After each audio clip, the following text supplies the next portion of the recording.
Okay, no countdown tonight. Hello, everybody. This is the work session for the Board of Mayor and Aldermen for Tuesday, September the 14th, 2021. Now is the time for citizens to make comments for items that are not on the agenda. I have no speaker cards in that regard, and unless somebody jumps up real quick, we'll continue to move forward. We're going to first call the roll. Alderman Barnhill. Present. Alderman Martin. Present. Alderman Schroer. Here. Alderman Speedy. Present. Alderman McClendon is absent. Alderman Blanton Yes, here.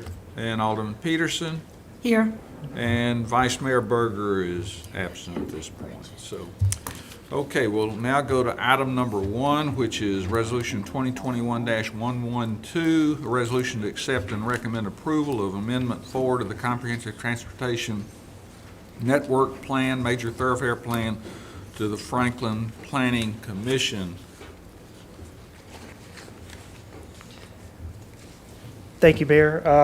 So just to provide a summary, through the request of property owners, we went through the West Basin, and what you're seeing before you right now is the existing major thoroughfare plan. If you'll go to the next slide. We worked through Greg Gamble, their consultant, and with all the property owners to define densities out in this basin, which we've documented in the major thoroughfare plan. And through that process, we were able to eliminate some of the collector roadways. Next slide, please. And we were, as you can see, the north, south, and east, west collector roadways were removed. The property owners and design professionals proposed a network of high-volume local roadways, which we were very specific in the plan to state that those roadways would be subject to how the developments come forward. It's more of a concept, that we would work with individual developments to build the infrastructure that was needed, and ultimately those high-volume local roads would then come forward to the Franklin Municipal Planning Commission and BOMA for recommendations as well and approval as needed. Next slide, please. And then this is what we are proposing in the West Basin. You can see, given the lower densities out here, we were able to eliminate that north-south road, that east-west road as well. And that's a summary of the West Basin. If you go to the next slide.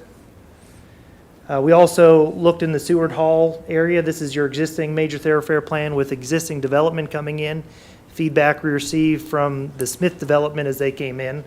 We've been able to realign Market Street and eliminate other roadways that we didn't feel were any longer needed. So if we go to the next slide.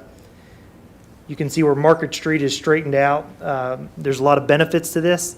It avoids cutting through existing HOA common open space. It allows Market Street to be built with the development from Clovercroft all the way down to Highway 96. And then we removed that east-west connection road. We didn't see a need for that or cutting through the common open space anymore. And the feedback we also made was associated with what the Smith when the Smith brothers were proposing development, we reviewed that development plan and modified the plan to mimic what they had. Next slide, please. Is that it? Okay. That's a summary of the changes. The other changes that we made is we looked at changing a few roadway classifications based on feedback that we received. Liberty Pike is one of them. From Turning Wheel Lane to Wilson Pike, we know we'll never widen that as a 5-lane median divided roadway. It's more of a minor collector. So we changed that classification. We also changed Clovercroft Road from a minor collector to a major collector. But again, with any roadway, we're going to do a traffic analysis study prior to proceeding with the design. We're going to forecast out to finalize that typical section. But based on our feedback of traffic numbers and volumes, we felt that this was most appropriate for these areas, and we're happy to answer any questions that you may have. Mayor, I've been asked to add a couple of words to the West Harpeth area. And if you go to page 38 of the study itself, on the second paragraph, and this is minor. On the second paragraph, it says, recognizing the need for connectivity, the property owners propose a network of high-volume roadways. I'd like to add and collector roads. Now, the reason for that is it's possible the city might build something without development, and as long as that's in there, it would be developer-driven. So as long as that area is being farmed, you're not going to do anything with it until it's developed. And that was one of the owner's comments and concerns. And also, on the last sentence of that paragraph, these high-volume local roadways and collector roads can be constructed as development occurs in the area. So can we, do you want this? I would say, no, I've read it. I think on the collector road, that is something that would probably have to come back ultimately to the Board of Mayor and Aldermen and to the Planning Commission. If a collector road is needed and the property owners are willing to do it in, or put that collector road in, we can work through that. It would obviously give a funding source to that developer in the city to build that collector road one day. But I think any changes ultimately need to come back to the board and to the Planning Commission from what we're showing up there today. I don't have any objection to it coming back to the board. I'd just like to see it in there and come back to the board to see if we have any desire to put it in there. That's perfectly acceptable. Yeah, that's fine with me. I would make one other, go ahead, Alderman Peterson, and I'll make my comment. Kind of on the two different areas. One of them is the western part. I'm sure many of you got a note from Doug Berry representing Ellen Moore about the east-west, that just kind of hits that property a lot, the Moore property a lot, and really doesn't much show, kind of where it's coming from. Maybe I should say let's see, on the east side where it's coming from. And I know would have to go on over and be a part of Del Rio, I guess, as it goes to the west, if we saw that picture again. But I can see a concern about, yes, that's right there. The kind of, not the top green line, but the second green line that's going east-west. Yeah, it's a good question. If you'll remember, when we started to do the West Basin Area Plan, we asked for money and funding to be able to do a traffic analysis of this area, to understand the densities and the roadway network that was going to be needed. That was not part of the plan. That was never put into the plan. There was no funding associated with it. The property owners did not do it. So we said, given the densities that are out there, we're uncomfortable with removing that roadway at this point that may be needed to serve that area of the city. What I would propose there is that as these developments are brought forward, when these properties develop, we take that traffic study on, and if a collector road is truly needed, we'll know at that time, but it's better to have the roadway in the plan today. It can easily be removed if it's not needed. And what we told Ms. Moore was, there's no reason for us to build a $10,000 or $15,000 roadway with a $5,000 bridge in it if it's not truly needed. We don't want to build it, we don't want to maintain it, but if it is needed, we need to have that conversation. And that's ultimately why we left it in, because we did not have a traffic analysis justifying it one way or the other. So maybe I could just ask, why was it in that part and it didn't go either, it wasn't north of that or south of that? You see what I'm saying? It has the ability to provide east-west connection from Hillsborough Road to Old Hillsborough Road. Well, but there are many places where that could be there. This is a straight east-west connection, so outside of State Route 96, this would be the location to provide that east-west connection. And so what is, and the top one is that Fieldstone Fieldstone parking? Parkway, yes, ma'am. Parkway, yeah. Okay. But again, what we suggested to them and what we've committed to is that when those tracks move forward with development, when we have true densities, we would certainly welcome us to reanalyze the feasibility of it and the benefit associated with it. Again, if it's not needed, there's no reason to build a $10, $15 million road. But based on the modeling we have, based on what we've had to date done with the major thoroughfare plan, they showed a justification for it, and without reanalyzing that with actual densities, we didn't want to just artificially remove it. Paul, I don't think she's wanting to artificially remove it. I think what she's wanting to do is to make it be developer-driven, which means that she can farm that property for as long as she wants to farm it, and when it becomes available for development, then that road is developer-driven then. I think that's on her only, I can't speak for her because she's not here, but I think that's her only concern, is that it's not prematurely put in by the city, which would divide the farm and then would keep her from farming the way she is currently doing that farming operation out there now. Yeah, so in the major thoroughfare plan, it does speak of that being driven by development, and unless the Board of Mayor and Aldermen decide they want to take it on as a project, it's not going to happen. But it is 100% developer-driven in the major thoroughfare plan. Yeah. The only, did you have finishing comment on? Well, I had, I want to make one more comment about this, and then I want to say Please. something about the other. Also, the extension of the other end of Fieldstone Parkway, going up to, yeah, right there, yeah. If I might, that was the comment I was going to add to, and Alderman McClendon will not be here tonight.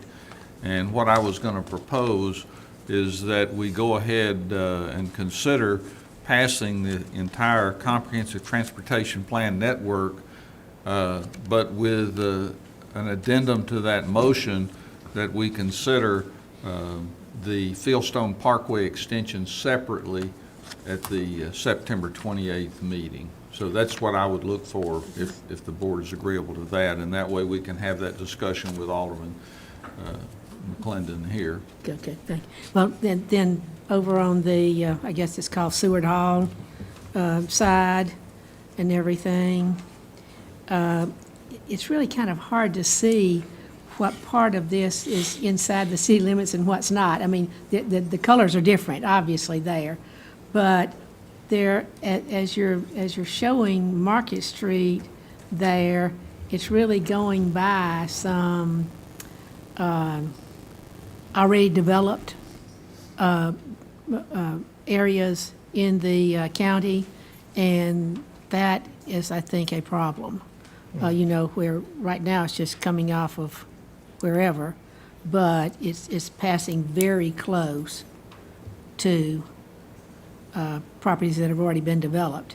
And, at one point, and the planning could say something about this, we were saying that there needed to be some kind of transition between things that have already been developed in the county, and needless to say, every one of those is going to have much bigger lots than, I'm going to say 90% of what's in the city now. And so I was wondering why it was determined just to make it so close to some already developed county properties. Yeah, that's a very good question. So when we look at setting these alignments, we do look at topo, we do look at floodplain, we do look where it is actually feasible to build this roadway. And so we've done the best we can. At the end of the day, we are open to, doing this based off of field topo, based off of a development when they come into the table with an actual development plan, working with them on the placement of it. We do rely heavily on the developers to finalize that alignment.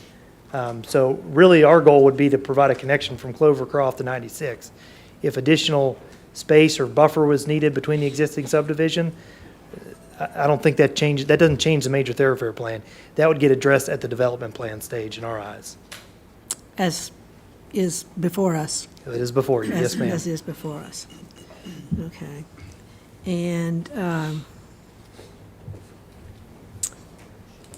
I guess that's all I will say. I have some other interest here, but we'll just wait. And by the way, this is, of course, a recommendation by the Board of Mayor and Aldermen, because technically, the major thoroughfare plan is a planning commission document. Yes, ma'am. Will you point out Market Street just for me to confirm? Thank It's you, the Michael. middle. Right. Okay. Yes, ma'am. And if you see those little dark things down kind of on the lower part of it? Yes, ma'am. That's in the county still, and it's been developed, in the county. And it's running pretty close. Yes, ma'am. Any other comments? Ready to move on to item 2, which will be status update on the Columbia Avenue widening and improvements project. So for Columbia Avenue, we told you we'd bring this project back to you to give you an update before we went into the right-of-way acquisition phase. So at this point, the preliminary design has been completed, the environmental document has been completed. Staff has spent a tremendous amount of time meeting with every single property owner up and down that corridor, trying to address as many of the issues as possible. Ultimately, what the board selected was option 1, which was the five-lane concept with limited access management included in it, so where we could essentially put medians without fully cutting off access to properties, we incorporated medians. We were able to resolve almost all of those access issues. There are a few that didn't fully get resolved, where property owners wanted to have full access, but we just didn't feel it was safe to be able to accommodate that. And we can walk you through it briefly. Is with the funeral home, we have plans to, is the one, I know they wanted to have a full access right there adjacent to Columbia Mac Hatcher, right there highlighted. What we worked out with them was that we were going to relocate their main access over to the traffic signal, which is a much safer location, and we would convert that one to a right in, right out. They were not in favor of that, but ultimately that's what we recommended, and that's what we showed you back when you approved that option 1, the 5-lane concept. If you go to the next slide, please. Do we do any improvements on their property based upon that? We are going to have to do some improvements with their existing access, yes. Okay. And they're still unhappy with that? They're still unhappy with that, yes, sir. So you can see right here is where we're doing the improvements there to the signal at the shopping center, and that's where their main access point would be ultimately provided. That provides a safe access point for the funeral home, a signalized intersection that is away from Mac Hatcher, which one day when it gets extended is going to be a pretty major intersection in the city of Franklin. Next slide, please. The other location was at Rolling Hills Church. We're providing them one full access point. The other access point, our recommendation from the beginning was a right in, right out with that median going in. Again, with the church, they also own adjacent property. Their main access point long-term really needs to be at the signalized intersection. And with the adjacent property that they own and with the development plan or the preliminary plat that was brought forward, converting that one access point to a right in, right out, to us, we were providing more than enough access to accommodate that church. So what is their property that they own? They own just adjacent to it, the big field, and I'm sorry, I don't have an exhibit to show you. North of that? Is- Would be. And Is there's that a roadway network in that development that will connect them to the signal. Is that a stream that looks like it's going north and south there? What is that dark? What's that? It is not a stream. I think it's Okay. just a property line. Okay, thank you. Next slide, please. One more slide. And I guess the last two intersections that we were unable to accommodate was for the Napa and in the market. They wanted to have full access to Columbia. And in our viewpoint, they needed to access the side road. I don't think there's any way we could ever get TDOT to even approve them to have a full access onto Columbia. But with the side road, that's really where all the traffic needs to go.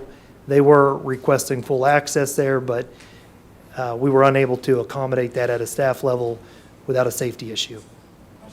Sure, go ahead. If memory serves, they have a, behind the building, they have no access now to get to that side street. So That there's not a lot of room there. Napa will have an access point to the rear off that new roadway, and they'll have plenty of access off of the side street, James Avenue. And to us, we cannot give an access point that close To the to Downs corner. Boulevard. It cannot be done safely. And Highway 96 is a perfect example of where you see that every day. So if they come in the back, they can come into the back from James or from that side street, either one. Yes, sir. So our next phase is going to be to move into the right-of-way acquisition phase, where we do appraisals, review appraisals, and start working with these property owners. We will continue to work with them and negotiate up until we have a settlement with that property owner. We really just wanted to bring this back to provide you with that update. And while you're seeing these few access points issues here, this doesn't include the 10 to 15 that we were able to resolve with those property owners. So I am proud that we put forth that effort and we're able to resolve the vast majority of them. Names, and I'll ask you later, but I have some concerns about some of the other ones that were kind of in the fray, so. Yeah, they all seem to be accepting of where we mutually ended up, is what I would say.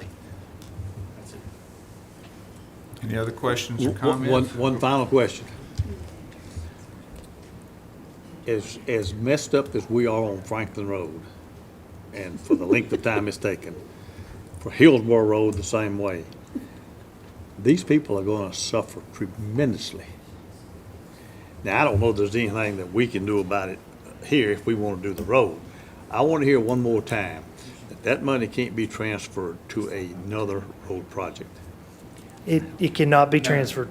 Thank you. Because I believe that Backhatcher from Highway 96 West over to Columbia Highway Yes, is a much, much more needed project absolutely. than this project is right here. And if we can't move the money, that's fine. I mean, I'm okay with doing what we're doing. I think this will help. But we're going to put those people in a world of hurt for years. It's not months, it's years. And I went through Franklin Road out here and Yeah, couldn't get through. You know, and that's not 300-400 yards. But anyway, that's enough. I might just add, that'll be a long time for that road to Backhatcher? go, from 96 to Columbia Avenue. Well, that may very well be, John, but I would I think. just- I No, would from think 96 that east, I we're would talking think about if just the city was- widening I would 96 think if the east. city was Oh. chipping in about $25 million, that might change the state's mind, because there's $20 million on this project right here. That's federal money. I'm just asking, can that money be moved around? I mean, I don't know that that's necessarily the case. Have been voted all along on this road right here. But in going through what I go through and see what we see, and Backhatcher, we can't, Hillsborough Road's been tore up for Backhatcher for, what, 2 years now? We can't even get through out there at Franklin High School. So I would be concerned if I was these people out there. I'm glad you were able to settle 10 or 12 rather than me trying to settle 10 or 12. Much more easy for you to do it. I would come out unscathed, I'm afraid, so, but, all right. We've been advised, you can't shift the money to some other project you'd like, but the good news is the southeast widening is on the 3-year plan window. We're doing some preliminary design work is starting with that, so there is some progress there, and once you get it in the pipeline, John will tell you, it starts to move through. So that's a good thing that it's on that list, so that is making progress. But yeah, this is for this project. If you go away from it, it goes elsewhere. I'm fine. And, we looked at how poorly this road functions today and understand that going through construction is painful, but you also have a road that doesn't function well and is not particularly safe. So we've got to step up and improve it at some point. We've got a full partnership here where federal money's coming in at 80% and the state is paying the 20% match on our behalf. So it's about as good a deal as you're ever going to get, and you're going to be able to address it and make it function for the long term, make it safer, add capacity where you need it. And we will do everything we can, working with TDOT, working with the contractor to work with the property owners as it goes through. And we talked about ways to manage timing and those kind of things. Nothing's going to be perfect. You've got to work through those disruptions, but you've got to improve the road as well. Go ahead, Alderman. I'll just add on to that. I've been in countless discussions about this, all those projects at the state level. And one is that the southwest or southeast section of that's probably a $200 million road, if not more. Because it may be 300 million. I mean, when you get done with cutting through the mountains and all the good stuff that goes on Hills, there. they're not Hills. mountains. In Hills. Tennessee, Hill, they're mountains. like- Okay. But I think one of the thoughts that everybody had was with Mac Hatcher on the northwest side being completed, it will take a whole lot of work, a lot of effort off of 96 and Columbia Avenue, which would then give a little bit better opportunity to fix Columbia Avenue at that point in time. And I've been in so many public meetings where I've had the exact same discussion. You're going to kill our business. And, you know, we had that discussion at City of Franklin when we were doing streetscape. You know, you're going to kill our business. It's going to be awful. You can't do it. But you just have to look at progress and say those are things that have to be done. And from a traffic standpoint, from a safety standpoint, from a connectivity standpoint, Columbia Avenue just has to be a 5-lane road. And, you know, I argued for Hillsborough Road to be a 5-lane road from downtown to Mac Hatcher, which it should have been, but the city chose not to do that. And which is why the state didn't fund anything of that, because they can't fund a project that doesn't meet requirements to them. So, a lot of discussions going on, but you can't move money around for one thing, and I do think it's going to be 3 or 4 years, or well, I mean, it'll take 2 or 3 years to build that road, I'm assuming. It'll take 2 years to build, and we're thinking about, and we're still talking about it, we're going to try to move the overhead power first to not delay construction at all. Get the power out of the way, work through that mess first, and then let the road builders come in and finish it in 2 years. But, and I also will say is that the contractors these days are, if we get a good one, and you know, unfortunately, sometimes state low bid contractors aren't always the best, but that's what we do. Unless you do a design build project, which you might be able to do, but other than that, they're pretty good at directing traffic. I mean, that's one of the main requirements in the bid process and how they do it. And I'm oftentimes amazed at how well, I mean, you know, it's still a pain, but at how well you can get through projects. They're doing a good job, I think, on Franklin Road. I mean, you can get through there, and it might take you 5 more minutes, but, you know, if it takes 5 more minutes to get to Chick-fil-A, I guess we'll be okay. So, anyway, I just thought I'd say that. Alderman Bland. I agree with most of what's been said. Yes, Hillsborough Road, Franklin Road, we've lived through that. I vaguely remember living through Main Street. I think I was too busy having children. But the difference here is that both of those were heavy residential. Not totally, but heavy. You had Franklin High School to contend with, and then over here on Franklin Road, you've got Harpeth Industrial and that type of thing. For me, and it's kind of been my common thread through the whole thing, this is literally our business district. For not Cool Springs, take away Old School, with Lasco, with Moody's, with, I mean, all the different industries that can only be housed in this part of town. So I think, I don't want our intention that we kind of started from the beginning of trying to accommodate as little loss of access as possible to dissipate and just be like, oh, well, they'll live through it. No, I want us to be intentional about doing what we can to make sure they live through it. Because these are not national chains that have corporations to fall back on, that they can come back to speed later and we'll carry you over here. These are people that, it's small business that's owned, that pendulum can spring one way and it can knock their business down. So I want us to continue to be intentional about how we accommodate the disruption. We absolutely will. So, Okay, we'll continue to move on. We're going to go to City of Franklin Contract 2021-0075 Memorandum of Understanding between the City of Franklin and Friends of Franklin Park. Wow, you got up there quick. I did. Usually I had to take my time, but I'm here tonight. Thank you, Mayor, and good evening. And with me tonight is Tori Barnhill's here, as well as she's the Executive Director of Friends of Franklin Parks, and we've got several of their board members in the audience and those that assist with many of the organizations that are tied to Friends of Franklin Parks. Before you as an MOU, we did this several years ago between the two organizations, and we're able to really accomplish many planning projects, fundraising, educational opportunities, and each of these benefited the citizens of Franklin. Under the old MOU, we're able to build the multipurpose arena at the park at Harlansdale, the ping pong table area and seating at Pinkerton Park. And it also provides an avenue to allow citizens to donate benches and swings and picnic tables, and you'd be surprised how many we do a month between the two.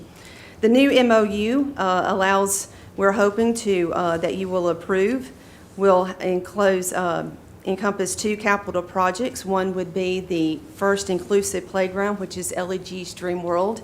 That will be located at Southeast, as well as the restoration effort of the historic Hayes Home at Harlansdale. So staff recommends approval, and Tori and I are here to answer any questions you may have. Main barn. Yes, sir. What about the main barn? The main barn, we are close to around 80% in design. We are finalizing, in fact, we met with part of the planning committee is the Harlansdale Committee. We met with them last week to finalize what the main doors would look like on the barn. We're keeping all of the doors, but we're having to improve those because they were just sliding doors at that time.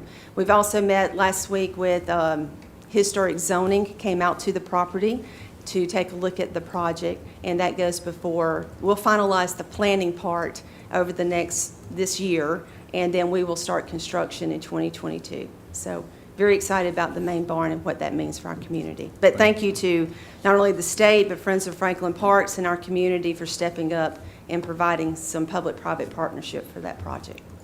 Thank you for asking. We're going to go to items 4, 5, 6. We'll consider them together, which is a plan of services and annexation and zoning for 4416 Paytonsville Road, establishing a group of public hearings. So, please. Thank you.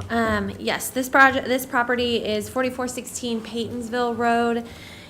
It's items 4, 5, and 6, which are a plan of service, annexation, and zoning. It's approximately 2.86 acres and is adjacent to the City of Franklin's existing boundaries.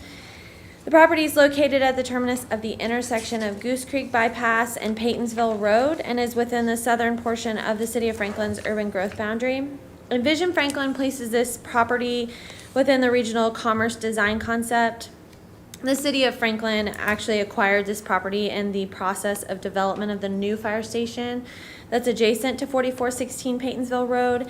And the proposed annexation, plan of service, and zoning will help to fill a hole and bring city-owned property into the city limits. The proposed zoning for the property is civic institutional, which is appropriate for city-owned properties and supported by Envision Franklin. There's currently no proposed development for the property, although the major thoroughfare plan shows the extension of Goose Creek Bypass extending east through much of this property. FMPC unanimously recommended approval to the Board of Mayor and Aldermen for all three items, as does staff. This concludes my presentation. Great. Any questions or comments? Items 7 through 11, we're going to consider now, which have to do with the plan of services, annexation, rezoning, or rather zoning, approving a development plan, and also parkland impact fee agreement for property located on Old Charlotte Pike, east and west of Del Rio Pike, and adjoining the city limits within the northwest part of the Franklin urban growth boundary. It's 58.64 acres. Thank you. I am going to be doing the presentation for 7, 8, 9, and 10. 11 is parks, but the plan of service annexation zoning and development plan for 841 Old Charlotte Pike is for about 58 acres, as you stated. It is in the western portion of the city of Franklin's urban growth boundary. Envision Franklin places the property within the conservation subdivision design concept. The proposed zoning for the property is Planned District PD 1, Flood Fringe Overlay District, and Scenic Corridor Overlay District, which is appropriate for the associated development plan and supported by Envision Franklin. The proposed development plan preserves 50% open space and proposes all single-family residential lots. The applicant is requesting one modification of standard to increase the maximum length of the block from 2,400 to 3,200 within the proposed development plan. The proposed modification of standard is being requested to create a more rural pattern with larger lots, and it would allow for larger contiguous open spaces. The requirement is meant to promote walkability and to encourage vehicular connectivity, easing traffic by dispersing into a street grid. Since recent discussions and decisions by BOMAT have limited the future of connectivity in the larger area adjacent to this property, with a focus instead on retaining the rural character of the area, and since the large central open space provides necessary pedestrian connection internal to the block, staff supports the modification of standards request. FMPC unanimously recommends approval for items 7, 8, 9, and 10 with conditions to 10, and approval of the MOS to the Board of Mayor and Aldermen, as does staff. In addition, staff recommends the removal of Condition 51 regarding Connect Franklin at the public hearing being established on October 12, 2021, due to the timing of the major thoroughfare plan being considered by FMPC. This concludes my presentation. I'm available for any questions. Questions or comments? Ready to go to the parkland? You got any question about the parkland impact fee agreement? Item 12. Hang on just a second. 12 through 17. We're going to go to Resolution 2020-291, a resolution adopting a plan of services for the annexation of 5 properties southeast of the intersection of Clovercroft Road and Oxford Glen Drive, addressed as 4316 and 4324 Murfreesboro Road, 4099 Clovercroft Road, and 4101 Clovercroft Road, with it's commonly called Poplar Farms. So plan of services, annexation, zoning, development plan, parkland impact fee, which I don't guess you would, impact fee. Did I get all You that got in it. one? You got it. So this is the plan of service, annexation, zoning, and development plan for what is known as Poplar Farms. It is approximately 295 acres, and it is contiguous to the city limits. The property is located southeast of the intersection of Clovercroft Road and Oxford Glen Drive, and is within the eastern portion of the city of Franklin's urban growth boundary. Envision Franklin places this property within the single-family residential design concept, and the proposed zoning for the property is Planned District PD 1.84 with Hillside Hillcrest Overlay District and Scenic Corridor Overlay District, which is appropriate for the associated development plan and supported by Envision Franklin. The proposed development plan preserves 32 acres of open space and proposes all single-family residential lots. The development plan also proposes the extension of Market Street in accordance with the City of Franklin Comprehensive Transportation Network Plan. FMPC recommends approval of item 12 with a 6-2 vote and item 13 with a 5-3 vote to the Board of Mayor and Aldermen. FMPC unanimously recommends disapproval of items 14 and 15 to the Board of Mayor and Aldermen. Staff recommends that the Board of Mayor and Aldermen approve items 12, 13, 14, and 15. This concludes my presentation. I'm available for any questions. Alderman Martin. Could you just reiterate what you said? The staff recommends approval, and the planning commission recommended disapproval, 8-0. So, for items 12 and 13, which are the plan of service and the annexation, they recommended approval. The votes were different. So for 12, the vote was in favor of annexation by a 6-2 vote. For 13, which is the annexation, they voted for approval with a 5-3 vote. For 14 and 15, 14 is the zoning and 15 is the development plan. They unanimously voted for disapproval of those items. All right, question. Yes, ma'am. In number 12, Yes, ma'am. this is the plan of service. There was 6-2. Do you know why they voted? Did they give reasons for voting against that? I believe they did. That the specifics, I don't remember who specifically voted against it. I do know that part of the reason was a concern that if they vote to annex in the properties, that the next development that comes in would have an easier time being approved, and we would face the same issues that they were concerned with, which was Market That's Street. good. Okay. That answers my Okay. question. Thank you. Yes, ma'am. This is the second plan of services we've done for that property, isn't it? I do not know the answer to that. Since I've It been is. here. We voted, We did one for just the Ingram. oh, okay. Okay, so A portion of one it. was for the Ingram property, now it encompasses the Stovall property as well. Yes, ma'am, sorry. So they were required to do another plan of services because of the other 3 properties being added, Yes, ma'am. correct? Yeah. I was trying to remember why we, I knew we did 2 plan of services, but I forgot that it didn't include the Stovall That property. predated me just a little bit. What is Can we just get some of the a dilemma- pictures of all the, since we're going to be talking about the development plan with this, can we get some of the pictures on that development plan? Yes, we can.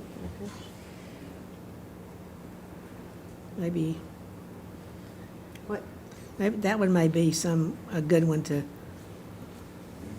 let's see, I've got page what I I couldn't was get it trying to to load. figure out, am I still on or not? C. Go ahead, please. C 2.1, maybe?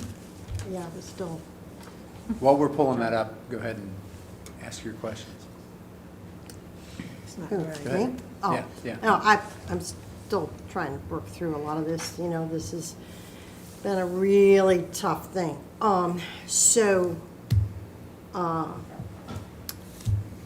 The plan of services, see what I can't figure out for the life of me, why a planning commission would vote to do a plan of services and annexation.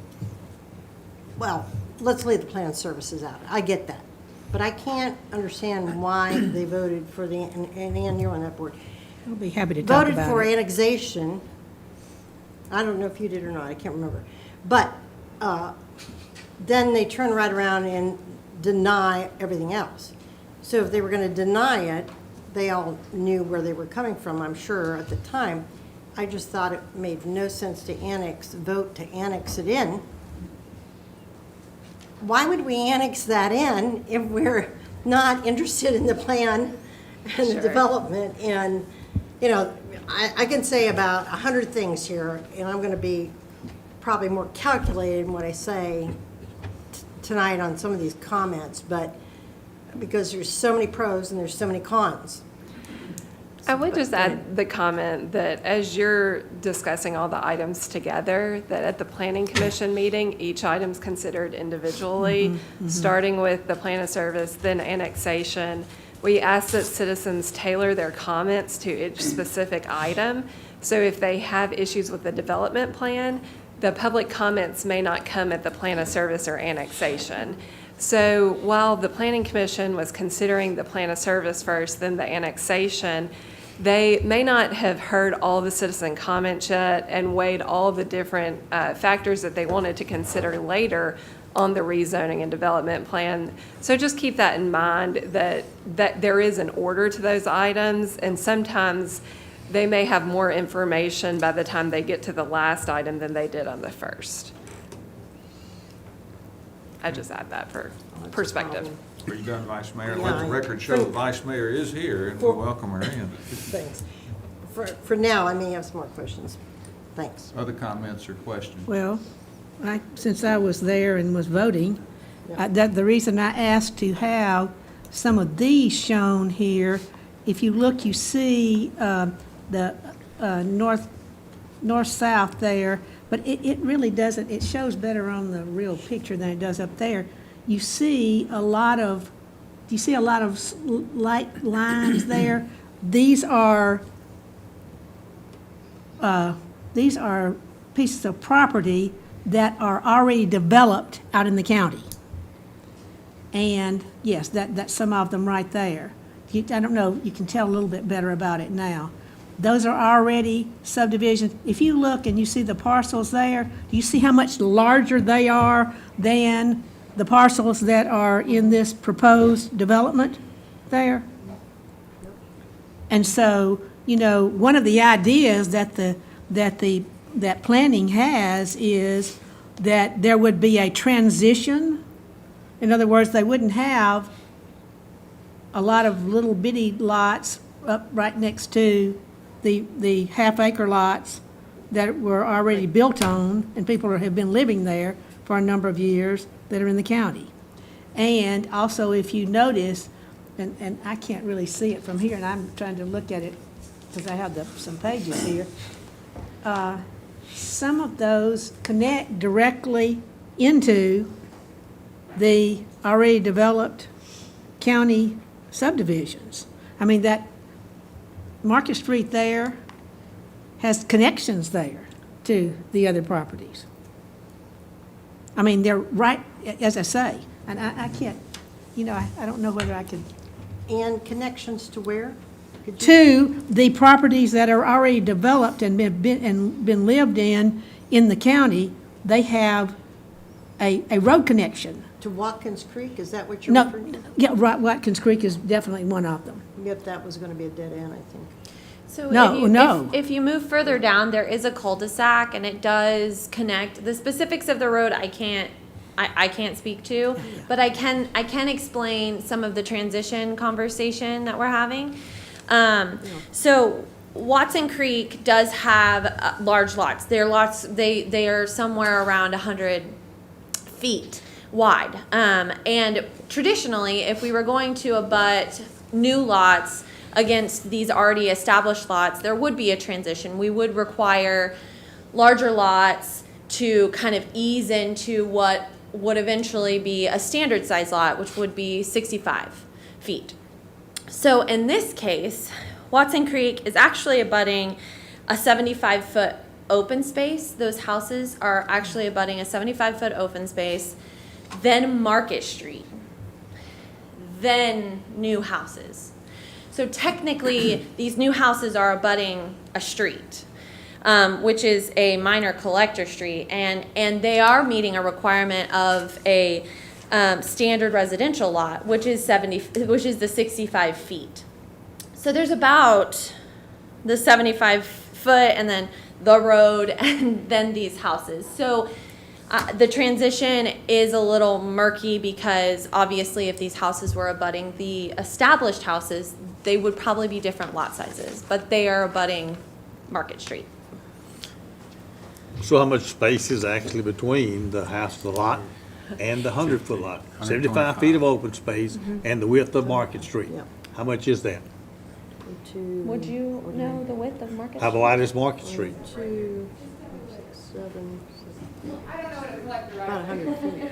Right off the top of my head. So it looks like, based on a diagram from the applicant, from building setback to building setback is 290 feet.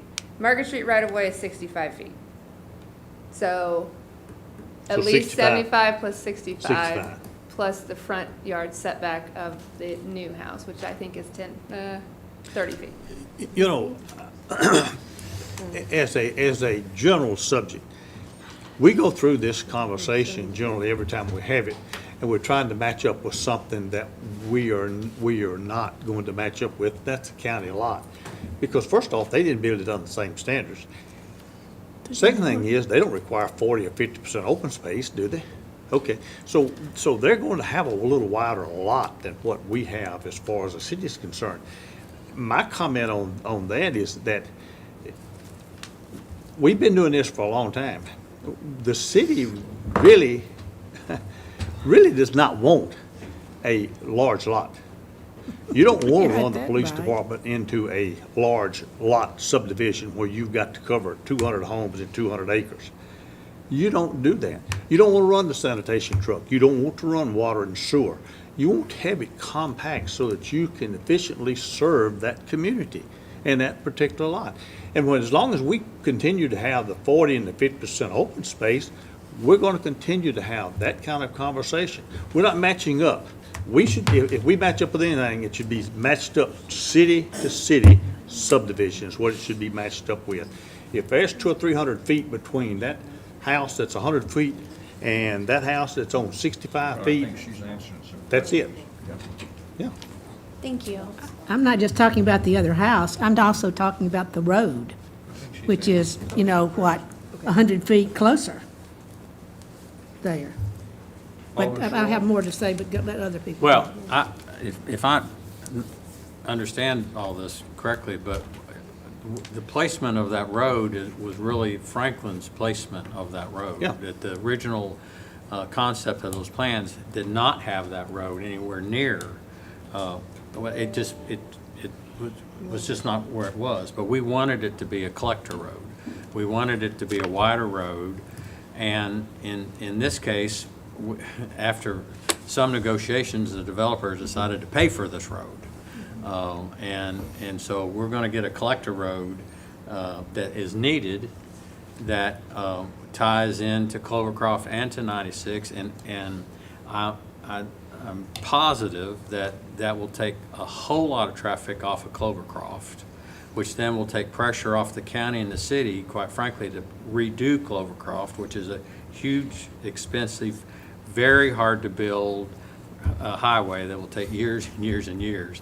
It's not unlike McEwen and how it's designed and stuff. So what we're discussing is everything that the city has wanted the developer to do, not what the developer wanted to do. And we have to think about that. If we're going to deny him, then fine, then let him come back and do what he was going to do to begin with. But we wouldn't approve that because it has to be a collector road. I mean, it's like, you're damned if you do and damned if you don't. And I don't think that's fair for the developer, for sure. And I don't think it does. This collector road, in a lot of cases when developers do projects, it only helps developers. I mean, they're doing it for themselves. But this is a case where it helps the whole area out there and goes into a long-range plan. It's not unlike, in a lot of cases, Cool Springs Boulevard or Carruthers Parkway or all these other things that we've required developers to do to help that area, that region. And we demanded that they do that. And that's this case. They're being demanded that you have to build this road and you have to build it there and it has to be 80 feet wide or whatever it is. And there is a buffer from, but that's what we've done. So I don't see how you can make them do something and then not approve it. I mean, that doesn't make any sense. May I Those have are made kind of one? my thoughts that, I'm not aware of anything that the developer hasn't done that the planning department asked him. And they recommended it completely to us. So there's a lot of question marks about why. And certainly our mailboxes have been full with the neighboring subdivision who have expressed concerns about the connectivity, which is not going to happen because the county's not going to let us connect to that. And the fact that we're going to have a road that's going to be paid for, which I don't really appreciate remembering that we turned down Hillsborough Road, and then we had to pay for it rather Yep. than the state, so. I'm sorry I brought that back up, but Yeah. that's what It's a sore happened. spot. I'm not sore about it. That's what But I do remember that, and then the other thing is there are gonna be improvements on Clovercroft, and like Alderman Shore said, that Clovercroft is a very, very expensive project that's gonna take years to get done, and if we can just take small bites at it, that's gonna be some help moving forward. Mr. Mayor, may I make a comment, though, about what both of you have said? Sure. Clovercroft basically goes east and west. This is going north and south. That does not necessarily mean that it's going to help the traffic on Clovercroft, because it's putting up how many hundreds of houses here? But what I'm saying is, you think that something that parallels another road could take traffic off of it, but this is not doing that. And right now, the people that are, you're saying that people are going across Clovercroft to come down to 96 East here? You think, I don't think so. If I may, real quick, Sure. 96 is going to be totally different than what It is, 96 it now. is. Yes. I agree, I And they're agree. spending, and it's ultimately going to go all the way to Murfreesboro, actually. So, that's the long-range plan. And, Clovercroft is a very dangerous road. And we know it. It's curvy, it's hilly, it's everything else. And I can tell you that I'm not a traffic expert, don't ever pretend to be, but if I lived anywhere near that road, I would go down the main road, I forgot the name of it anyway. Market Street. Market Street to 96 and go into town, or go to Murfreesboro, then I would try to go through Clovercroft. I think that's why this road, and it doesn't go east-west, it's not, it goes at a slant, so it ties does, into it does. I agree 96. with So that. it's not parallel, it goes in, and while it might be slightly longer, I'm sure it's quicker, and it is 100% safer. And that's something that we, as the people of this community, have to look at and have to pay attention to. Well, and could I say one other thing about Clovercroft? It goes in, it's in the county, then it's in the city, then it's in the county, then it's in the city, and I don't know that there's any easy way, even if you had all the money in the world, to do this, because I don't think those people that live along there are going to ask to be annexed into the city so that the city will spend the money on Clovercroft. Go ahead, Okay. Vice Mayor. Now, I have Alderman Speedy also. All right, He hadn't had a chance to speak. Maybe let him speak and then you Scott, go speak. ahead, and I'll wait. So 2 questions.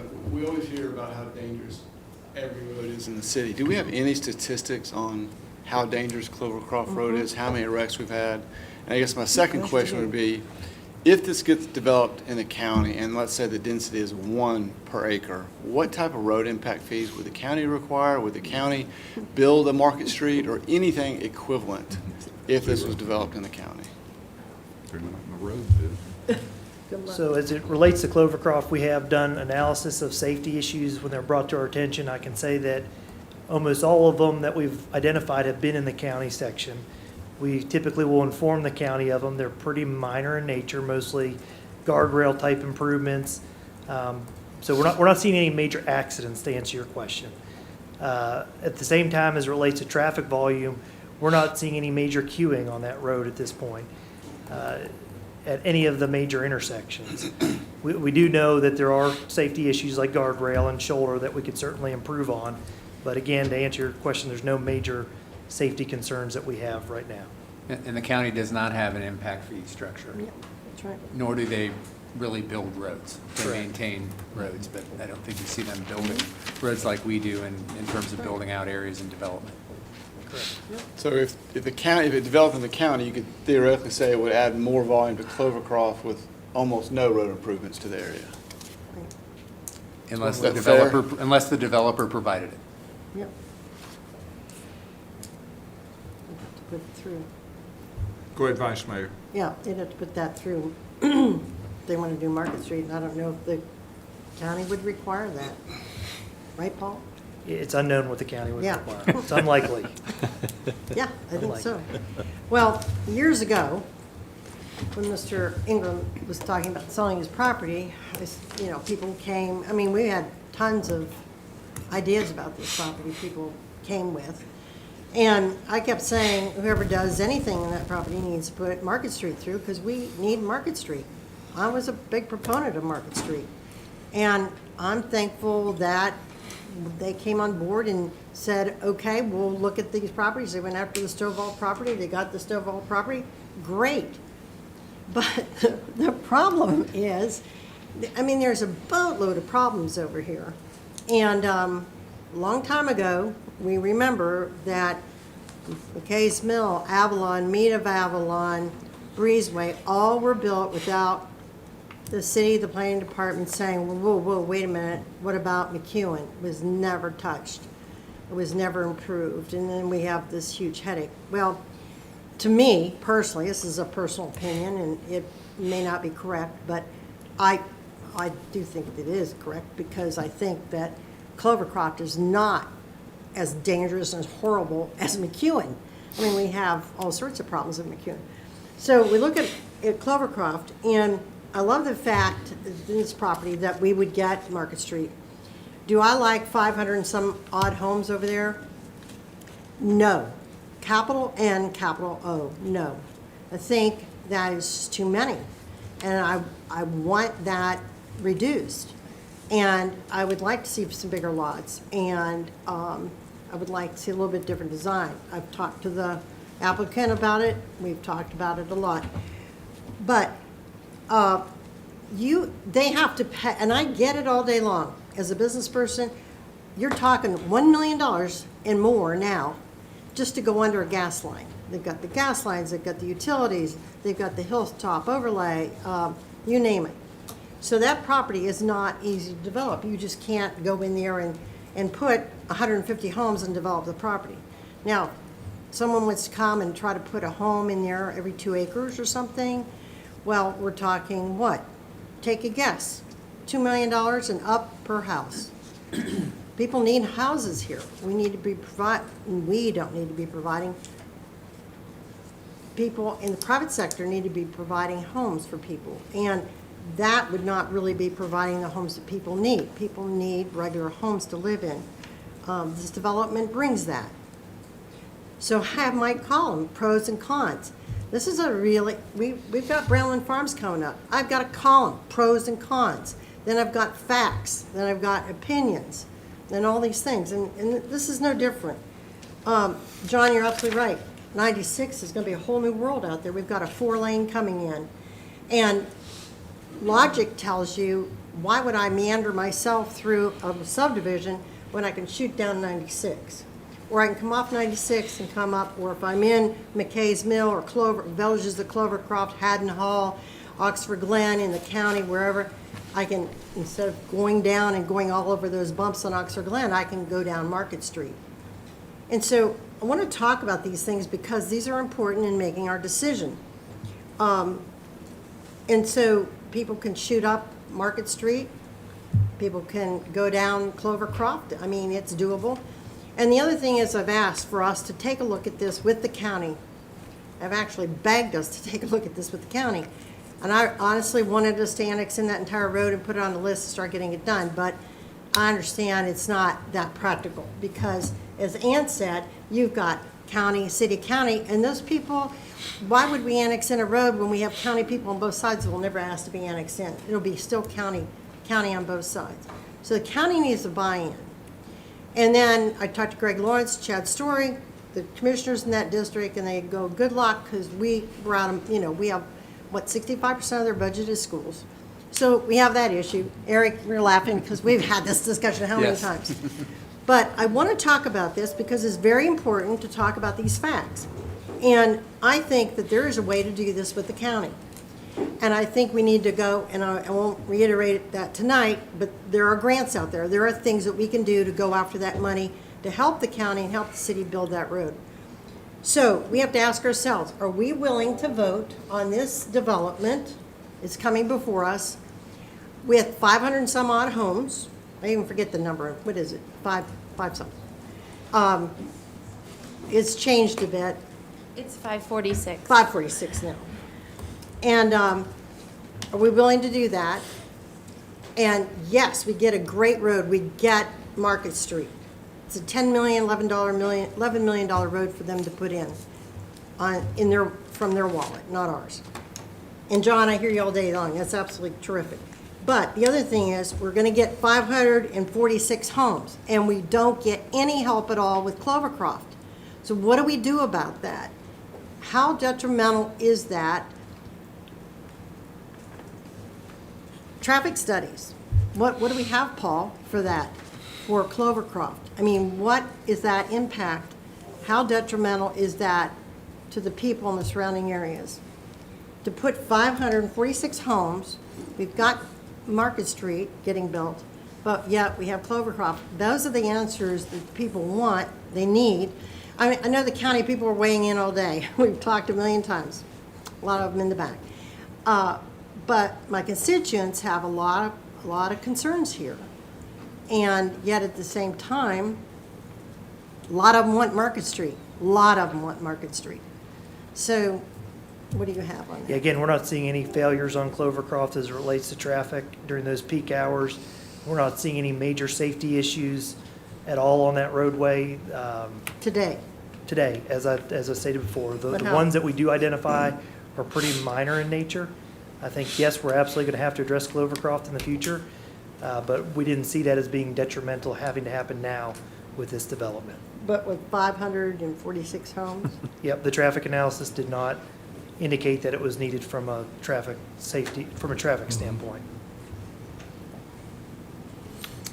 Alderman Blanton? All right, I know we need to move along, but briefly. Thanks. So just to confirm, the county houses are, their backyard is facing the proposed Market Street, correct? Correct. Okay.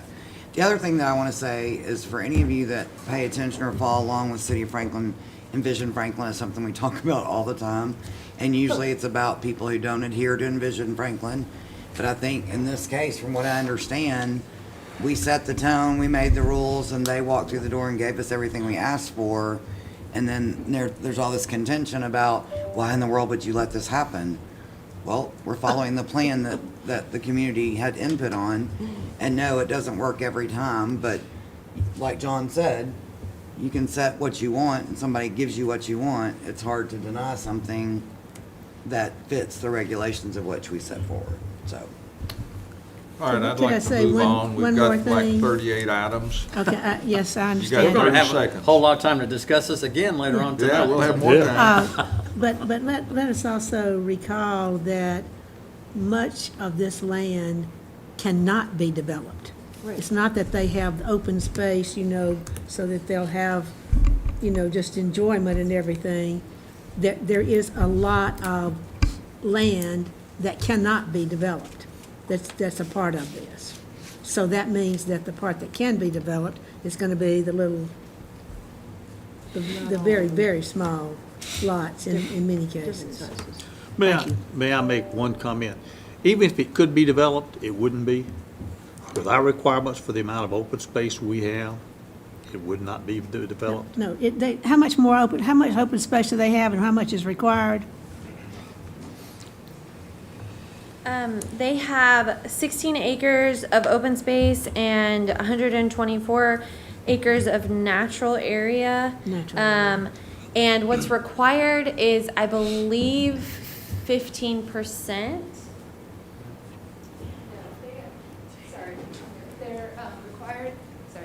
They're required to have 5% of more formal open spaces, neighborhood amenities, pocket parks, things like that. They're required to have an additional 10% of natural area per the zoning. Envision Franklin asked that for this area under conservation subdivision, that we require 50% open space. That open space can include hillsides, it can include floodplain, because that's the goal of conservation subdivision, is to conserve areas. Does that answer your question? Yes, it does. However, conservation subdivision, I don't think, thinks that how big are these lots here? Different sizes. They're different sizes, they are, Yes, but I mean, some of them are many of them are very, very small. So conservation subdivision is a little bit different, although technically Important it to fits. understand something, though. All right, let's keep things moving along. Chelsea, welcome to baptism by fire here in the Bible Belt. Does anybody have any questions about the parkland impact fee or the road impact fee? If not, we'll go to items 18, 19, and 20, which are plan of services, annexation, and zoning for property north of Henpeck Lane, west of Lewisburg Pike. Joey, update us. Thank you and good evening. This is the parcel directly north to the former Henpeck Market, currently the Ivorbrook Academy location. It is within the Goose Creek Basin and was identified as a short-term growth area in our 2018 growth study. It would help fill that stretch of Lewisburg Pike that is currently in the county, would be then annexed into the city. They are requesting neighborhood commercial, which fits into the neighborhood commercial design concept that Envision Franklin places this parcel in. So all three items are supported and recommended by staff for approval, and Planning Commission recommended approval unanimously for all three items as well. Happy to answer any questions. Alderman Blanton? So vaguely knowing the spot, that's not very level ground right there. It's not. And it concerns me about access. It also concerns me because if you're trying to turn left out of Henpeck to go towards town, that's my way of saying east, west, or whatever. Yeah. You can't hardly see. Exactly. Because of the way it dips and then comes back up. So I would be really interested and concerned about ingress and egress there. And also what type of commercial development we would put there. Yeah, I just would want to watch this. Yeah, just south of this, there's more commercial, you know. Yeah, the strip mall. Yeah, the strip mall, yeah. Okay, items 21, rezone .86 acres from residential R1 district to R2 district for the property located south of Boyd Mill Avenue and east of Horton Lane at 3104 Horton Lane. Established public hearing October 12th. Thank you. This lot is currently R1. They are requesting to be rezoned to R2. The lot currently is 37,500 square feet. R2 would allow for new lots of 15,000 square feet. So should this be rezoned and subdivided, it could be a maximum of just 2 lots. Staff, Maximum of what? 2 lots, 2 just single-family residential lots. The proposed zoning is consistent with the recommendations of Envision Franklin and the requirements for the R2 district in the zoning ordinance. Staff recommends approval of this ordinance, and Planning Commission recommended approval as well unanimously. Thank you. Fine. Items 22, 23, 24, ordinance 2021-30 and 2021-125 and 2021-138 has to do with rezoning 60.50 acres from planned 6.45 per 155,679 district to be planned PD 6.75 to 144,258 district for the property located south of Linwood Way and west of Franklin Road at 120 Davenport Boulevard, Gateway Village. So we're looking at the revision of the development plan, rezoning, and also the impact fee.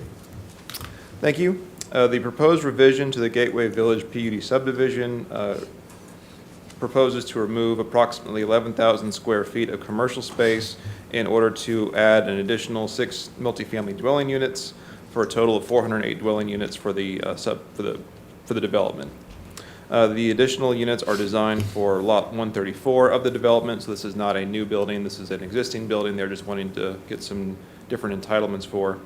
The original concept plan for Gateway Village was approved by the board back in September of 2003. The plan as proposed does meet the recommendations of Envision Franklin, as the new residential units are more internal to the development, and the face of the building facing Franklin Road still maintains the commercial ground floor. So staff recommends approval of this ordinance and resolution, as well as the Planning Commission recommended approval unanimously. Thank you. Vice Mayor, you want to make a comment? How many, who's the applicant for this? That would be Jim Lukens, Okay. Lukens Engineering. Do we know how, well, I saw that name, so I didn't know that was correct. How many units is that again? And is this all rental? It's 6 additional units for a total of 406 for the development. Now, how many are going to be in this specific building, I'm not sure. And as far as rental or owned Yeah. property, I do not know. So a total of 406 units that are not built today, they want to build. No, that is not correct. It's, most of the residential is already constructed in Gateway Village. This is kind of the last building, so there's only, I want to say Yeah, there's around, apartments and everything back there. yes, it counts all the single family, all the Oh, it counts the townhomes. single family Yes, and it's the the entirety townhouses of the development. and the multi-family that are already there. Yes. So I want to say around 100 units are left to be built, and they want to add an additional 6 units into their entitlements. And, I'm sorry, so you're saying 100 unit has not been built yet? Yes, whatever And that they're number is. adding 6 to that? Yes, yes. So there will be a total new, and they've already been approved for that 100 units? Yes, so this is just an additional 6 units that they want to swap out for commercial, or swap out commercial the space commercial. Got for, it. yes. Got it, okay. Thank you.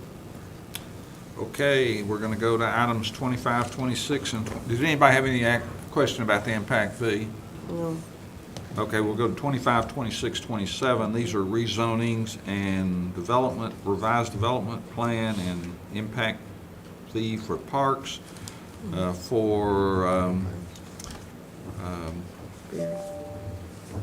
me start again, ordinance 2021-33. And this is property located north of Goose Creek Bypass and east of Lewisburg Pike, Berry Farms Town Center PUD subdivision. So, Joey, Thank you. you got the hot seat. I sure do. So the proposed revision to the development plan is requesting to, oh, this is the wrong paper, that's why. They are requesting to remove 83,669 square feet of commercial, or excuse me, of office space to add an additional 406 multifamily dwelling units to the Berry Farms Town Center PUD subdivision. The revised development plan also updates the hotel room entitlements to comply with current zoning ordinance standards and revises the boundaries of the planned unit development to remove approximately 25 acres from the development. Envision Franklin places this area into the neighborhood mixed-use design concept, which does support multifamily as a principal use. The Berry Farms development had a traffic impact study done in 2005 for the original development. With this current master plan update to the Berry Farms Town Center PUD, the overall daily trip reduction is 3,180 from the original approved master plan. However, 164 morning peak hour trips were added and 249 evening peak hour trips were deducted from the approved development from back in 2005. The increase in morning peak hour trips triggered a traffic impact study update, which was submitted by the developer on August 12th of this year. The study was updated using the latest impact study for the area, which was the Chadwell revised development. The morning and evening peak hours were updated, and analysis of the traffic showed level of service failures that were similar to the Chadwell development. Those failures from the Chadwell traffic impact study were presented to the board on October 13th of last year. The updated Berry Farms Town Center impact study recommended roadway improvements to mitigate the access delay caused by the added morning hour trips of this development, as well as assisting in reducing some delay of the background developments. With the roadway improvements, no additional delay to the study intersections is expected for this master plan update per the revised traffic study. Due to the roadway alignments within the master plan update, an internal circulation study within the Berry Farms development will be required with the first site plan with the revised PUD should it be approved. So for both the rezoning and the development plan for just Berry Farms Town Center PUD, staff recommended approval of both. Planning Commission recommended approval by a vote of 6-2. And for the third item, it is dependent on the approval of the development plan update because that is removing 25 acres from the approved Berry Farms Town Center. And so with the third item, They are requesting to rezone that from Plan District to Regional Commerce 6. To what? Regional Commerce 6, which is in line with Envision Franklin and the surrounding properties in that area. Well, take a deep breath. This is Planning Commission night. Good job. You want to summarize that in 20 words or less?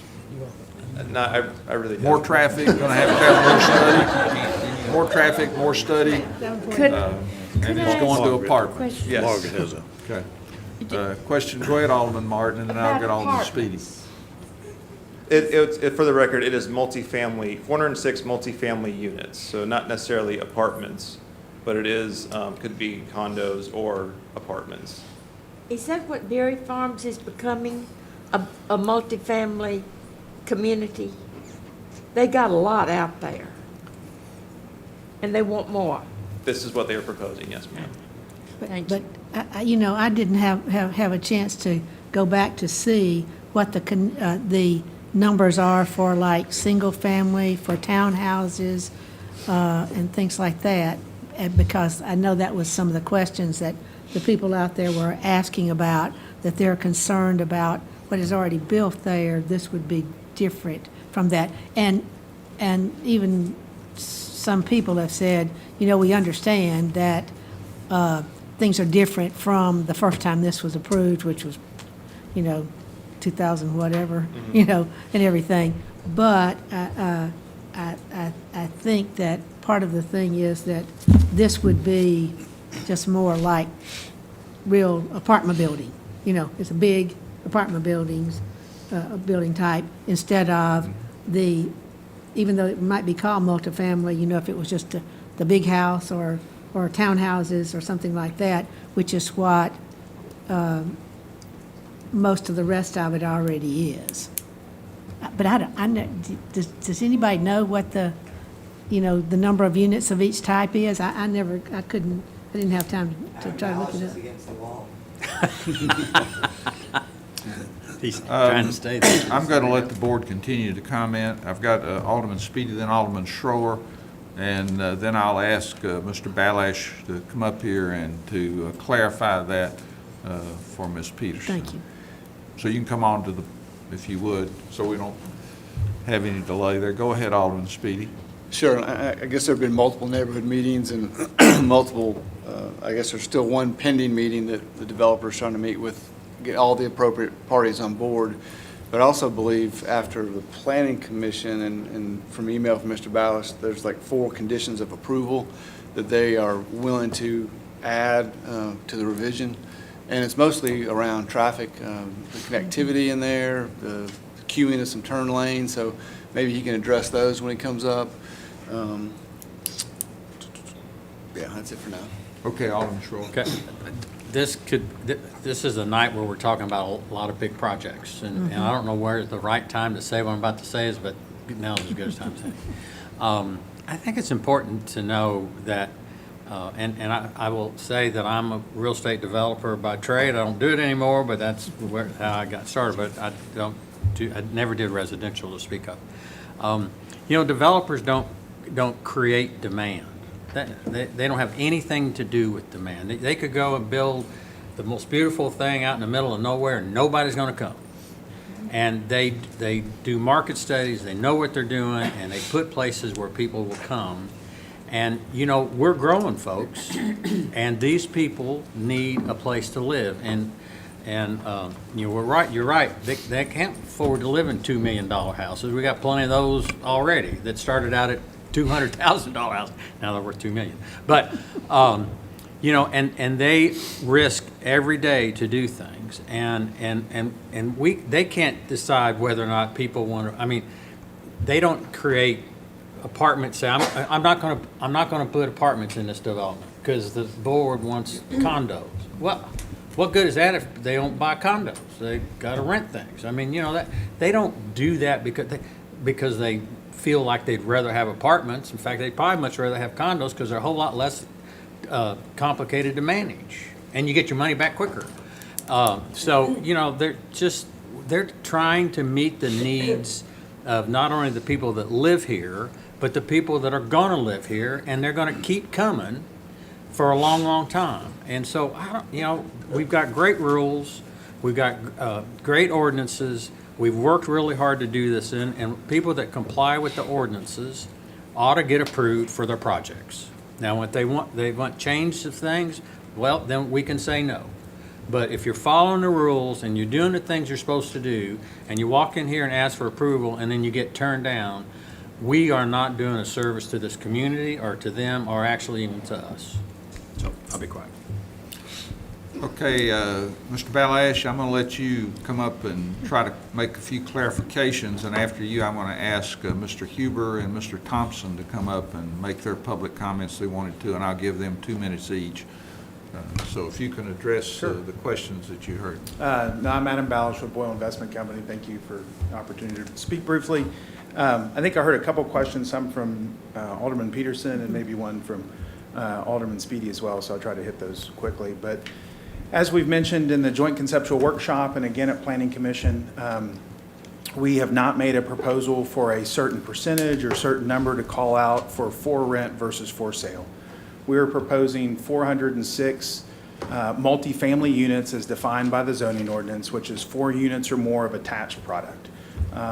You will see in a presentation that we shared, I'm sure you can go back and look at what we gave to Planning Commission, that we show renderings of buildings that pretty much mimic the footprints of existing buildings that are built today in Berry Farms. Yes, there are some larger buildings that are attached to parking decks and things of that nature. What we also showed in the presentation and show in the traffic data as well is that there is a decrease of 250,000 square feet of retail as part of this project. Some of that retail that's being deleted, that's the equivalent of tearing down Thoroughbred Shopping Center, just for an example, if you want to think about the traffic and what that produces. But those parking lots that went with those big box shopping areas, we're proposing to alter into these mixed-use buildings, similar and comparable to what is already being constructed at Berry Farms today. So these buildings don't exist today, but have always been on the plans, and the center portion of Berry Farms Town Center, which was always called out to be the most dense area of the project, we're proposing to add residential in this mixed-use nature. As it relates to some of the traffic concerns, Joey did mention that we're deleting almost 3,500 cars per day based in this change of use. We have worked with staff to identify the necessary off-site improvements and worked very closely with them on that. And then what Alderman Speedy was referencing was some internal improvements that have been requested. So those were on the development plan and submitted and agreed to between the applicant and staff. However, there was nothing in the development plan that spoke to the timing of those improvements.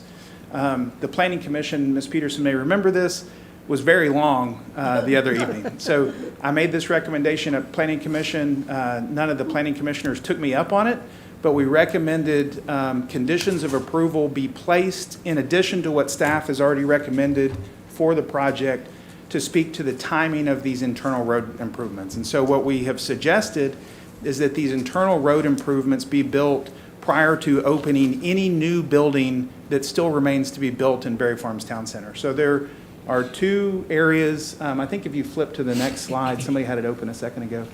The 2 areas that are highlighted in red are section 10 and 11. Section 10 being the further east or the right of the sheet, and section 11 being in the middle.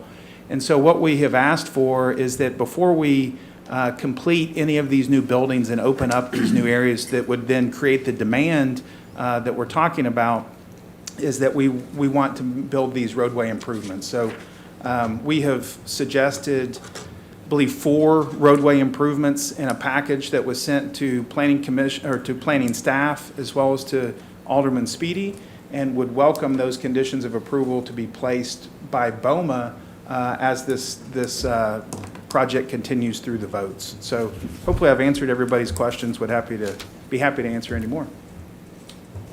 Come on up, Mr. Huber and Mr. Thompson. I'll give you 2 minutes apiece. If you take less, we'll send you a Christmas present. Can I defer my 2 minutes to him? No. Well, I'd rather just give you. I would like to, because we work together on this Okay, go ahead. If it gets too long, I'll give you the, Okay. I'm Greg Huber. I live at 1018 General Martin Lane in Berry Farms. I wanted to first thank you for your service as I prepare for this meeting. I've become a lot more aware of how much you guys do, and I really appreciate it. I provided input for this meeting to the website, but I wanted to also address you in person. I am one of the founders of the community group that was formed to represent the interests of the community as it relates to this development plan change. And we were formed because the HOA board decided that they could not do so based upon the bylaws. It was outside of their scope of responsibility. So the community group was formed to do that. We created a petition. It's been signed by 650 plus people, including over half the people who live in Berry Farms, over half the households. So it's, very much a, popular position, resonates with a lot of our neighbors. We continue to have a lot of issues with this proposal in its current form. Even the changes that Adam just mentioned having to do with the street improvements, we think those are great changes, but we would argue that they need to be done sooner because of the need for the current apartments. There are 331 apartments currently being finished that are not yet occupied, and the traffic for those is going to drive a lot of traffic on our streets. And we think the street improvements are needed sooner than, he was proposing, to give them a quick route to get out to Goose Creek Bypass. There's also, one of the biggest issues for the neighborhood is the way the street configurations currently in the neighborhood will dump traffic into the neighborhood to get out to Lewisburg Pike, to Old Paydensville Road, to Lewisburg Pike, eventually across the I-65 bypass over to the other side of I-65. And so we're looking for ways to reduce traffic through the neighborhood to protect our neighborhood safety, protect our home values, and maintain the quality of life and the character of the neighborhood that's currently in Berry Farms Town Center. If you've been there, you can appreciate what I mean. So we've been working to try to get together with Adam and his team. That has not yet happened. We've been going back and forth on meeting dates. We think there are things that can be done, reasonably done, that will address the neighborhood's needs and not materially affect Boyle's interests and desires to make changes to the community. We recognize that they need to shift from some office building space to residential space because of the nature of the change in the demand in the marketplace. So, totally get that. We just want to do it in a way that protects the neighborhood. And we don't think the current plan does that. And so we ask you for awareness, I guess, that we're having these discussions. We want to have these discussions. We want to have the final proposal that goes before BOMA for approval to reflect changes that address the needs of the neighborhood. And so that's what I wanted to, address you to say today. well, there's Adam. He's got his calendar. You've got yours. Yeah, we've been going back and forth, so, so. Any comments or questions from the board before we continue to move on? Alderman Peterson. Well, just to say something about some numbers that were just mentioned here, but it would go rezone from PD 2.99 to PD 5.44. That's basically half again as much density. In other words, it's 1.5 times the density that was proposed and approved back in the day. Now, again, realizing that, as I say, things are different now from what they were whenever this was first approved, still, just to say that that one thing right there is a big difference, and I don't know that anybody specifically said that. The denominator in that math has changed. Absolutely, but still. The denominator, if I believe the math teacher can correct me if I'm using the wrong term here, but is changing in that with the rezoning going from 225 acres-ish to 200 acres. So that is contributing to some of that. But not. And then obviously we're decreasing some of the commercial square footage, which, as we pointed out, has a significant decrease in traffic compared to what we could build today at staff level approval, not even needing to go to planning commission. Okay, we're going to go to 28, and you've talked about it 2 or 3 times. Joey mentioned it, and Adam just mentioned it as far as property coming out of of it, and that's ordinance 2021-34, an ordinance to rezone 25.18 acres from Planned Development District to Regional Commerce RC6 District for the property located south of Paytonsville Road and west of Interstate 65. Are there any questions about that? Item 29 is a resolution. Mr. Mayor, before we move off of our planning items, can Yes, we make you asked me to Yeah. do something, and I skipped over it. That's and, okay. We need to make some clarification on the open space when we were talking about the Poplar Farm. Thank you. Yes, I want to apologize. I gave you the wrong design concept for Poplar Farms. Poplar Farms is not in the conservation subdivision. It is in the single-family residential design concept. That does not have a 50% open space requirement, but they are providing well and above the required 15% open space needs. So the zoning ordinance is what requires the 15% open space required, both more formal spaces and more natural areas. But that's attributed to topography. Exactly. Top overlay. In the property itself, there are other things like hillside overlay where you are not allowed to develop in, so obviously that's a big part of their plan that is not developed. So there are other reasons why they're not developing in certain areas. It is not because of the design concept. But they do, they are meeting all the requirements of those zoning overlays. So does that help clarify? Do you have any follow-up questions on that? helps me, but you're still only building on half of the property.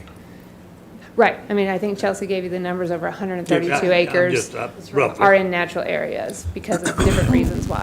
Thank you for clarifying that, because I You're was welcome. so confused. I know. thought, I have not heard apologize. this. I can't wait.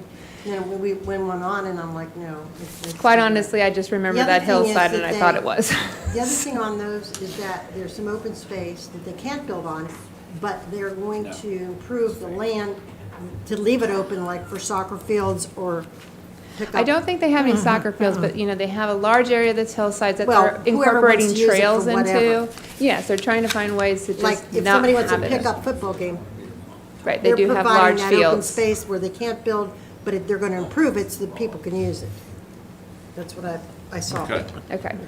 Thanks Thank for the you. Sorry about that. Thanks. Item 29 is Resolution 2021-141, authorizing and providing for the financing and construction of a wastewater facilities project through the state revolving loan fund.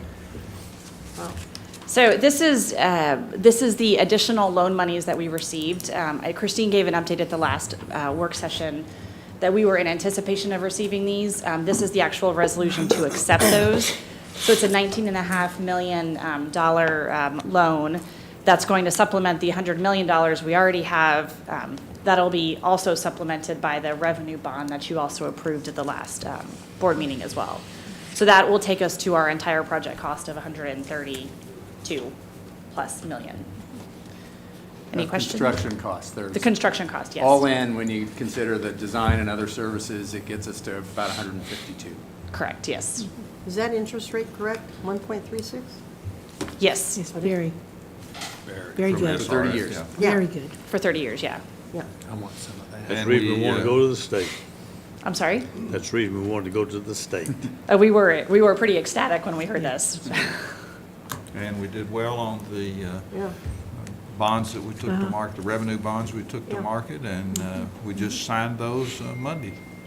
Oh, So, item 30, unless there's questions, discussion about the future use and status of a ground lease between the Water Management Department and City of Franklin and Cheekwood Golf Club for 54.12 acres of the city property located along the southern right-of-way of Mack Hatcher Parkway as intersection with Spencer Creek Drive. And then we'll follow that with a discussion of the resolution to rescind Resolution 2017-72. I will make a comment right now that tonight I'll be asking that we defer item number 31 until the September 28th meeting. Alderman McClendon is not here tonight. This is in his ward, and rightfully we would like to have him here whenever that discussion or vote occurs. So I'll call you at appropriate time. Did you? Well, I'll wait until you call me. Have a seat. Sure. I think we want to make some comments first, if we don't mind, Mr. Hale.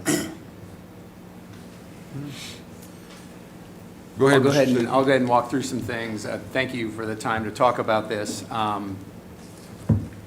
Basically, what our staff assignment here is what we hope to achieve is to, when we work through a complicated transaction like this, is to provide an understanding of the proposal and its impact, an understanding of the deal, the lease arrangement in this particular case, and then give you a recommendation. As we sit here tonight, we're not in a position to really give you that because we don't have a lease agreement that we are in agreement on that we're bringing forward to you. There are several things. We provided you with copies of both what I'd call a city version and a Cheekwood team version. Shauna went through and highlighted some areas where there is not agreement at this point, where we're still working through those. And the last version we got back from the Cheekwood team really didn't specifically address some of the modified language we put in there. So we're not to a point where we have a specific agreement to deal with. Some other specifics, we changed the termination language from what we had previously, but they're still at about a 25-year period before any termination could happen. And I think there's a fundamental question about the value of the rent itself based on the type of operation that you approve. And when you look at it, ultimately, the board needs to weigh in and let us know if you want a development of this nature.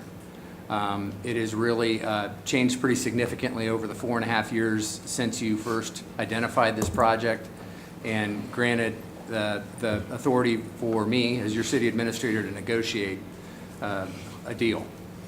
And we're not there yet. Some of the components, we've received some of the requested information, and we appreciate that. That includes a high-level business plan. It doesn't really answer all the questions, but it does give us some information. We did ask for that. There is the agreement that is in place with the Nicholas Golf operation, but we still are awaiting some other information and got some even yet this afternoon related to the Tennessee Golf Foundation's involvement. There's not a firm commitment from them yet at this point, just that they've been involved in some discussions. But that is where we are, that the business plan and the sources and uses, the financial components are pretty surface level, so it's hard for us to have a full understanding. And I would say without having a better handle on the viability of the project and the ability to deliver a project of this complexity in a 50-year agreement, we're not there yet. We're nowhere close to there yet. So we need to continue to look at that if the board is comfortable with this concept. And that's really the next couple key points I want to touch on. As we talked about, the scope and nature of this project has changed dramatically from 4.5 years ago. The project you had before you then was an expansion of the existing executive 9-hole course to a regulation-sized golf course, a modest-sized clubhouse, parking, and a ground-level driving range practice facility. The current proposal is significantly different. The golf course itself is now a par 3, a 9-hole course with Nicholas Design on board, and then a series of other training and teaching facilities along with it. And then probably most significantly different is a much larger scale of a clubhouse, which includes a 3-story driving range with artificial turf and a large food and beverage operation associated with it. Also a large putting surface area out in the front of the facility, kind of along the Mac Hatcher area, as you see in the attached development plan that was provided. Yeah, this driving range has 70 hitting bays on these 3 stories. It is significantly dependent on the food and beverage component. One of the things I hope to see in the business plan that I can't quite decipher from it is how much that's important, especially the food and beverage operation, essentially the bar operation in particular. But we've been told by the Cheekwood team that it is essential to have that component at that scale to make this deal go. And I have no reason to doubt that. Simply stated, this plan is very different than what you approved 4 years ago. You went through a very deliberate process to look at options.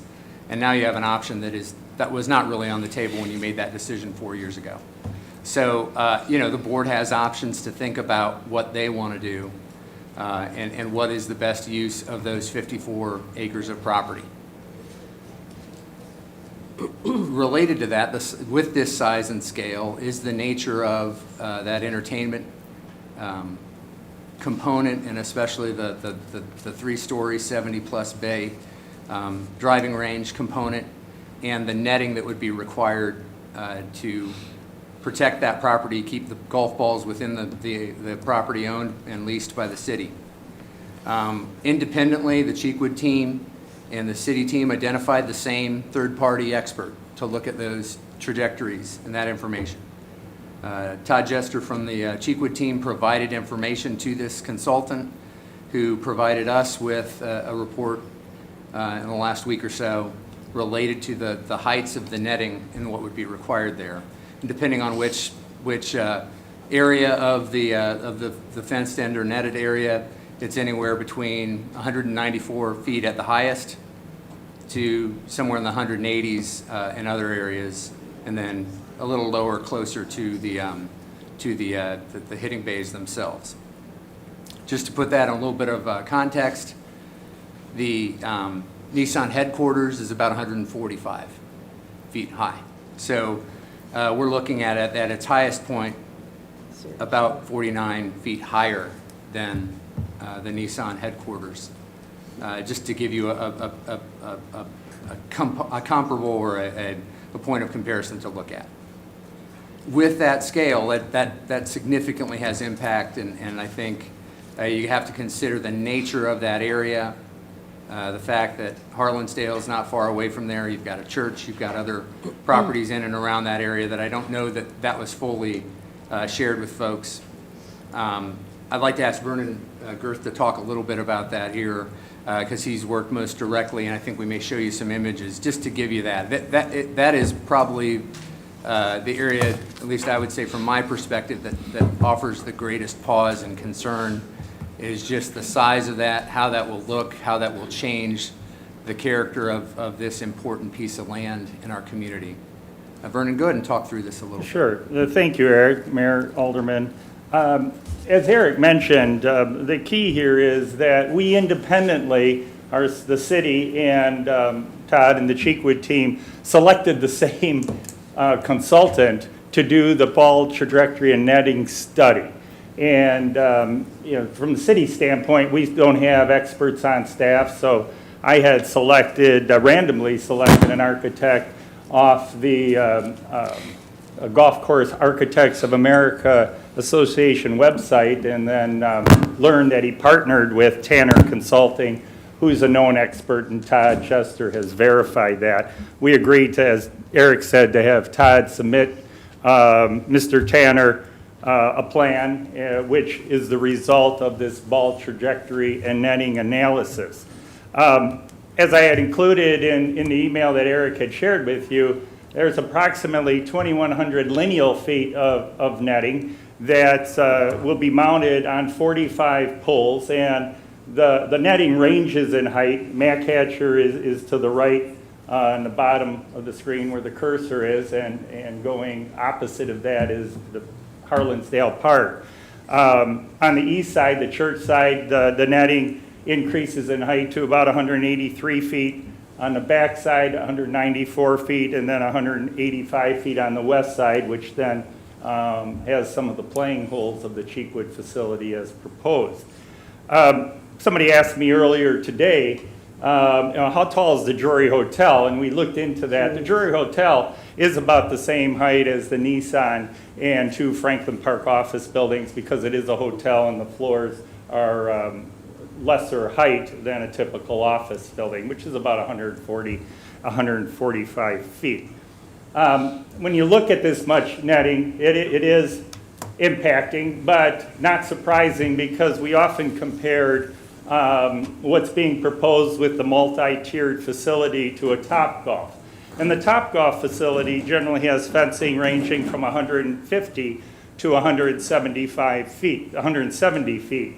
So with the netting at the end in the 180, 190 range, that makes sense, because the ground slopes from Mac Hatcher where the multi-tiered facility is towards Harlansdale and the waterway, they're about 15 to 20 feet. So the heights are similar, which at least gives some indication that the study before you is accurate as far as the amount of netting to contain the golf balls in this type of facility. We're looking for guidance on how to proceed, obviously, with the lease and the future consideration of the development plan and rezoning. We will say in the rezoning and development plan are on next meeting's board voting meeting, we would require those to go back to the planning commission if you decide to proceed, because there is a material change with this netting that the planning commission did not see when they evaluated this project. So let me just finish out on a couple key points, and we're glad to answer any questions you have from there. We've been working at this for 4+ years. And honestly, getting an agreement down should be the easiest part of this, and it's been challenging. And that just gives me real pause. There's sort of a judgment here about, will this work? Will this be a good thing over 50 years? And we're just, the challenges and the many different iterations we've been through in this just give me pause. And I just have to share that with you. We need your direction, whether you can provide that tonight or 2 weeks from tonight. Some of that influences the nature of the lease, but ultimately you need to decide if you want a large-scale entertainment venue at this area that operates a significantly large food and beverage, especially a bar component, that you are the landlord of.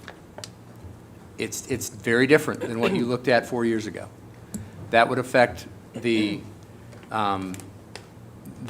way we may structure the rent, the way we may do this thing, but ultimately you need to decide, is this the type of community asset you want to have here? If I had to make a call today and give you a recommendation and there's still holes in this thing and we still need your direction, I would say I would step back and look at what is the best use for this property. And you can still consider this option, but I think so much has transpired in those 4+ years that you owe it to yourself to step back and say, what else could this be? And how does that compare to just having 50 acres of open space, which is not necessarily a bad thing either. So I have real reservations about how this fits the community character. If a private entity on private property came to us with this proposal, it would not be supported at this location. I can tell you that. The fact that the city's ownership is involved has given it more consideration than it probably would get otherwise, just because of the nature of what your land use plans show for inside Mac Hatcher in this area. And I think that should not be lost in the consideration as well. So I'm glad to open it up for any other discussion and any other direction you have here. Yeah, I'd ask Mr. Hale if he'd just come on up and please make his comments. Thank you, Mr. Mayor. It's a little disconcerting to hear what I've heard. I was engaged in May of 19 to do one thing, shepherd a lease through the city for this 54 acres. We've been diligent about that, and I think from the city's standpoint, up until perhaps a few weeks ago, I think they've been diligent. But tonight I hear maybe we ought to reconsider the rent. Maybe we really don't want this here. Well, for someone who's been engaged to do a task and now be told here tonight that maybe we're not really motivated to do this, it's very awkward. Now, and I know nothing about golf. I don't play golf. I probably would like to play golf, but probably wouldn't be very good at it. But so I'm not here for a golfing lesson. I'm here to get a lease resolved. Now, having said that, when I came on board, it was discovered and agreed upon that the city's charter didn't even permit this. We had to amend the charter, and you voted to do so, to allow this 50-year lease to go forward. What's happened between now and then? Now, So when that charter was amended, sometime, I don't have the date, but sometime toward December of 20. On December 15th, I delivered the first draft of the lease. And it was, as Alderman Shore knows, it's a ground lease, and it's a little different of an animal, but it's not rocket science. It's a long document. So that lease was responded to, and between then and now, that lease has been narrowed down to a few points, material points. Primarily with the city have the right to unilaterally, for no cause or cause, terminate this lease with notice 10 years into its term. That does beg a question from a lawyer's standpoint. How does that affect my client and the investment, capital investment that's been made? So that's a serious point. And I've tried to communicate that to the city. We need guidance from you all about that, because that could be a deal killer, frankly, okay? But we don't know yet. So on August the 19th, I delivered the last draft of the ground lease to the city, almost a month ago. I haven't heard anything yet from that, but perhaps I know why. Because what I hear coming from staff is, maybe we don't want to do this. Well, please tell me, because I'm out here working to get the lease prepared. Prior to that lease being tendered on the 19th, we had what I characterized at the meeting and after the meeting was a very productive meeting down the hall in the training room with city staff. And there was a healthy exchange with some of the investors and the city staff members, city attorney, and we identified 4 or 5 points that really needed to be addressed a little more in detail in the lease. How are we going to deal with the lighting, nighttime lighting? How are we going to address the monitoring of participants who might be unruly? How are we going to address perhaps people leaving the facility and getting involved in an incident with their car that might expose the landlord to some liability? Legitimate questions. So the last draft that went out from me on the 19th really focused on addressing those points. And the ball trajectory was another issue, but at the time, and Vernon's right, it was coincidental and probably, I would thought, beneficial at the time. We agree on the same expert. So what can go wrong here? Okay? So we stood down, disengaged from the expert, and were permitted to communicate with the expert for purposes of being sure that he had the necessary information to be sure he was comparing apples to apples. Very helpful, very cooperative. So now it's from that meeting to my draft to tonight. It's very disappointing that this lease effort, and that's all I'm concerned about. I'm not concerned about the design, the development. I wouldn't know how to design it anyway. I am concerned about good faith effort to move the lease forward. In my effort to prepare this lease and finalize it, I can't help to think, and now it's been confirmed, is being frustrated, if not compromised, by a disinterest perhaps. And really, do we want to do this at all now? It's just disappointing. But it's not the first time I've been disappointed about legal transactions and matters. But I don't want you to think that we've not been dilatory about trying to get the lease done. These non-business, these non-lease points, and here's the list of them in an email to me from city attorney on September the 3rd. We need financial statements on the golf club. We need financial statements of the investors. And I inquired about that. Well, once they're tendered to you, can you keep them confidential? No. they will be made public. Well, which one of you are going to do that? Okay? I then suggested that, well, let's submit them to a third-party CPA who can opine about the nature of them and the viability of them and the strength of them. No. No.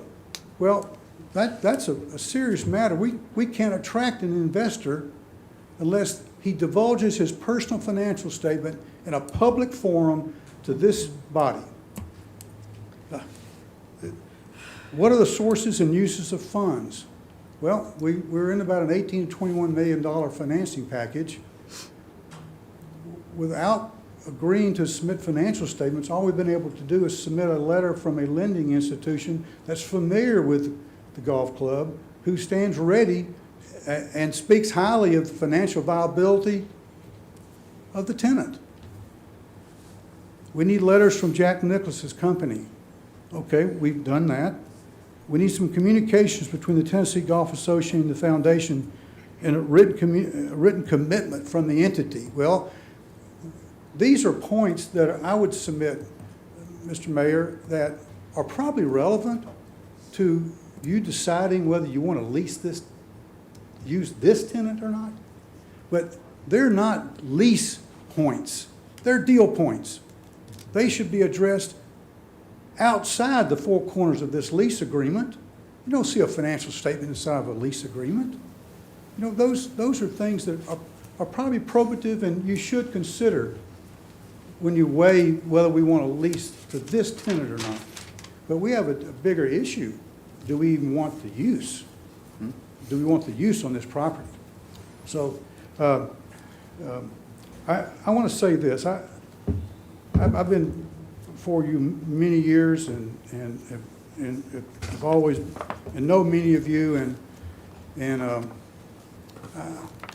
I have no criticism of the way that we've been handled and the city's responded to us, perhaps until tonight. And I just learned these new revelations about the lease that I've not heard before.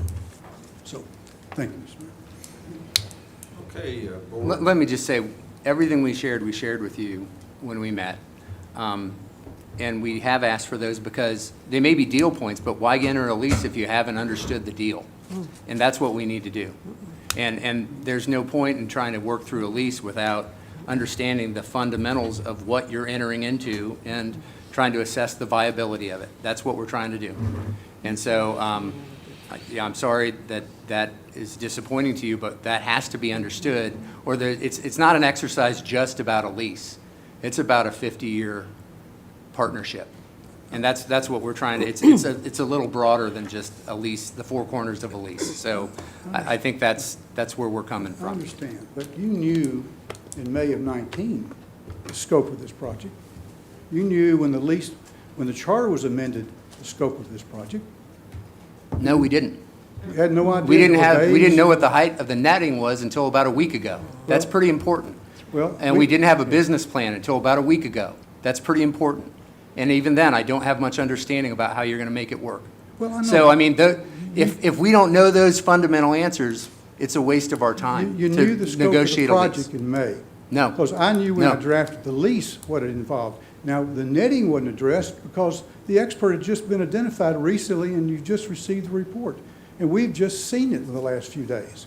But So- you and I both know that's been a question for a couple years. Well, I know And Alderman we've Martin struggled to get an expressed answer. concern about the netting. And Yeah, and we did too. Yeah, and I think that's a proper question to analyze. I'm not saying it's not, but it's now just here. We just have it. So, Yeah, I'd like to go ahead and have the board Yeah, start please. weighing in on their comments. Thank you. And if we could, go ahead, Alderman Schroeder. Yeah, I would just want to address a couple points. I don't want to get into lease negotiations at all.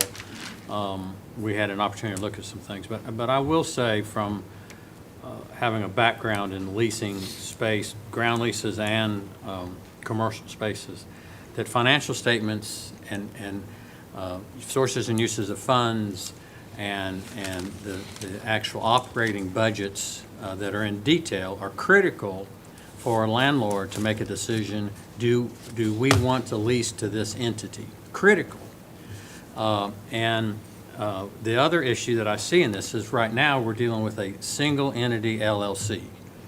And that, if y'all know anything about single entity LLCs, there's no personal liability when you have an LLC. So the tenant can walk from this project at any point in time without really any liability. But, you know, one of the issues is, I would never sign a lease unless I knew the financial capability of the tenant to pay their obligations.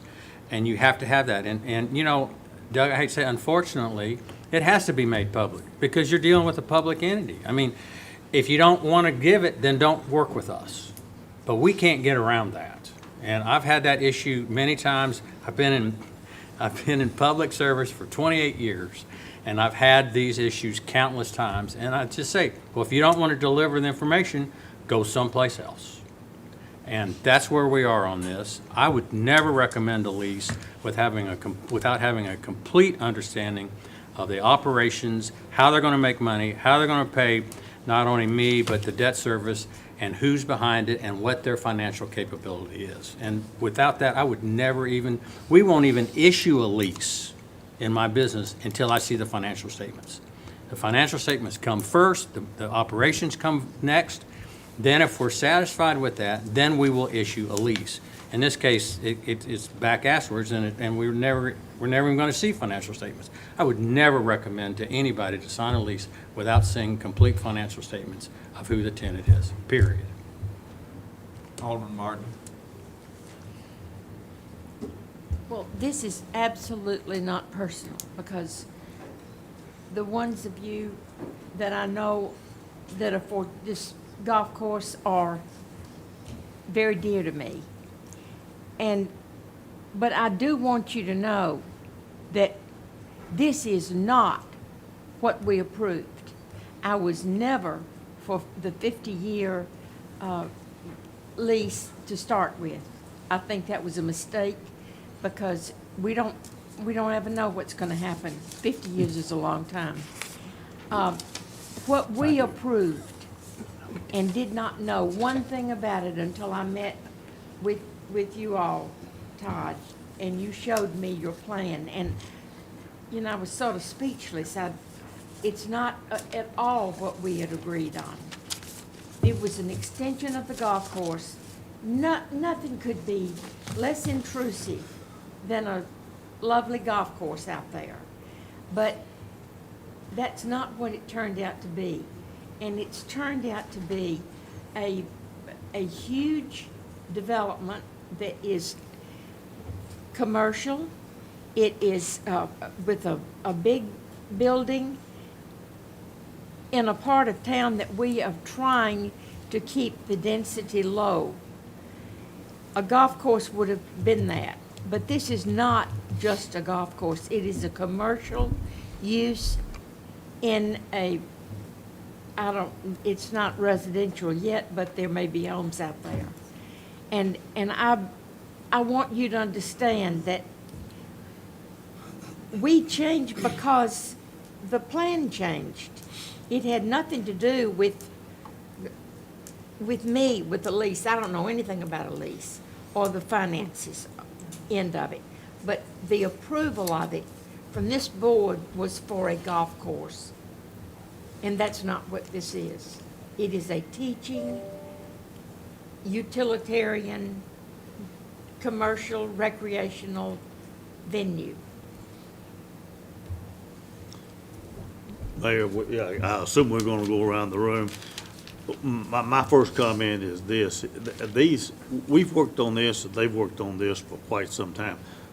I wanna know what it takes to get the lease figured out and signed. It should not be rocket science. I wanna know what it takes, okay? That's number one. Number two, we're not gonna build houses on that area out there. That's next to the wastewater treatment plant. This is a perfect use for something like that. It's a recreational opportunity for the citizens of Franklin and the surrounding area to have a place to go and a place to play golf. I don't play golf. I'm like you, Mr. Taylor. I don't play golf. I might fall around in a golf cart sometime or other, but I don't play golf. So it's not something that personally interests me. I found, when we looked at those nettings, and I found the nettings to be as high as they were after a few days, and no netting heights has been discussed that I know of in the last 4 years up until the last week. I found them to be extremely high. They're higher than the Topgolf is in Nashville. And it's certainly, they're much further away from the putting tee or the driving range or whatever it is. So I'm not sure that I can relate to 190-foot netting on that if that's what's stopping us from doing what we're doing. I don't see, and I will say this, I am delighted that item 31 has been asked to be deferred by the mayor, which was his item to begin with. So we're not going to deal with rescind the resolution tonight. We'll deal with it in 2 weeks or whatever it is. But I'd like to see us go forward on this. I'll be honest with you, when somebody comes in here and does an investment, and we just got through listening to Berry Farms, there's a business change there. Something has changed. They've gone forward. They've done something different. The Cheekwood Golf Course has something different to offer. I mean, we looked at affordable housing. I guess it was affordable housing. I don't know what it was at the time. And then the little park, I guess it was, for that, and determined that the golf course was a better option. But, I mean, I understand, that things change, and we have an opportunity to put a facility out there, I believe, that will be a prideful facility that will serve the community and serve us here in the city. I don't know what we're expecting to do with 54 acres that is down next to the river and next to the sewage treatment plant. We're not going to build on it. I know, well, the city's not. So why would we not try to develop something like this? And I understand, I would question the rent, guys. I'll be perfectly honest with you. When we looked at what we looked at $70,000 a year and the revenue that's being generated now off of the project, I think the rent probably is inappropriate. I don't know what it should be, but as far as the business plan and as far as knowing somebody's personal finances and as far as that being open to the public, if that's required, you guys have got to deal with that, if that is required. I'll think that, mine wouldn't take me too much to open my personal finances to the community if I had to invest in something, but there may be somebody else that does not want that. My concern would be is if you've got the financial backing, you can go someplace and borrow the money, and you can build this project, and you've got 25 years before the city can come back in on a board such as this right here and jerk the lease out from under you. Probably you're going to make your money back in that 25 years, and then you've got 25 more on the property. I would be really concerned about the fact that there's another board that can come along here in 5 years, 10 years, whatever it is, and want this property for something. I don't know what they'd want it. I don't know what you'd want it for. I've said all along that I don't think the city needs to be necessarily in the real estate holding business. We've got the Hill property up there that I don't know. Are we doing anything with that? I mean, I'm not suggesting that you go for the hill. That'd be worse to hit a golf ball that far up on top of that. Think hill. how high that net would have to be. Yeah, that net would have to be 600 feet high. But, I mean, deal with it. Deal with it. And my last comment is this. I think that this is the first time that I have seen a lease from the city telling me why I don't like what's being presented. Now, I've had conversation with the applicants, but I don't think I've had a lease from the city telling me why. Is that correct, Eric? I mean, has been any city lease or anything on the agenda at any time in the 3 or 4 years? You said you don't like it. You said you're opposed to it. Maybe we ought to hash that out or something in order to see, because I would like to see the project go forward. I think it would be an asset to the community, and I think it would be an asset to that area. And I can't believe that we're out there trying to hold the density down on that particular piece of property, because it ain't going to be built on without this, okay? Alderman Speedy? Sure, I guess I'd have some similar thoughts with Alderman Barnhill. You look at that piece of property, it's backing up to the water treatment plant. You've got 2 churches, the rec center, Mac Hatcher, 2 football fields that don't have dark lighting that blast every Friday night, which is great. I love high school football. I'd say the lighting's better on this. Like Alderman Schroeder said, they're not creating the demand. I mean, it's their investor dollars at work. Maybe they fail, but probably not. I think it's another recreational use and activity that people will flock to. I question the netting. I'd love to have a further discussion about that. I don't see the netting around Legends. I think these driving ranges are somewhat similar. Maybe if we do need to have the discussion that they can't have a 3rd level because of the trajectory, maybe it's 1 level. Could be that. I don't know. They moved that driving range back another 30 yards, and we don't let a guy like DeChambeau come and hit the driver off of there, but I just can't imagine 290 yards out still needing that high of a netting for the illicit discharge at the golf balls, which is still a head scratcher for me, because every golf course in this town is hitting golf balls into streams and rivers. I mean, the bridge at Franklin Club is crossing the river twice. And I know because I live there. I take my dog down there, and there's hundreds of golf balls. So I think this could be a great venue for the city. I don't, it's got to be floodplain. We're not building homes there. I would like to see it go forward too. Alderman Plan. A little bits and pieces of what everybody said. It's kind of encapsulates what I'm thinking. I mean, I do think we're so far removed from where we started. I do think it's a great opportunity to have golf expand. I just don't know that this golf needs to expand to encapsulate all the different bells and whistles that's being pulled into the game.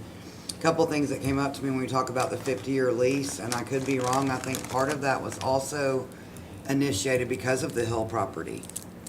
No? Nope. Okay, because we were Just talking, this. okay. This is entirely for them. Okay, wasn't sure.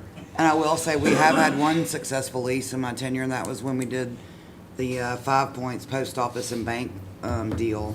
And to my knowledge, that's not had a hiccup once. It's been a great investment for everybody. I am not totally opposed to this. I think we've got more work to do. And I hate that it's continuing to drag on, but I would love to see us meet in the middle and all parties be happy about it. From rent, from impact, from netting, that's ridiculous. And I don't know how you get that way. So it's been frustrating for all parties, and I would love to find a way to meet in the middle for everybody's benefit. Anybody else? We've got a few items left on the agenda.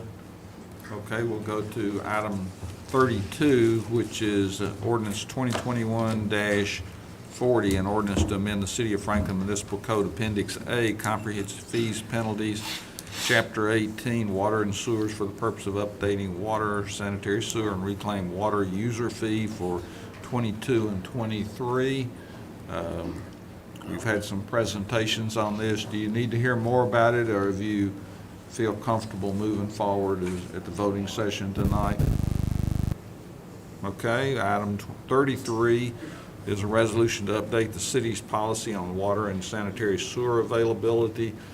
I think this is more of a housekeeping issue, is my understanding. This is, yes.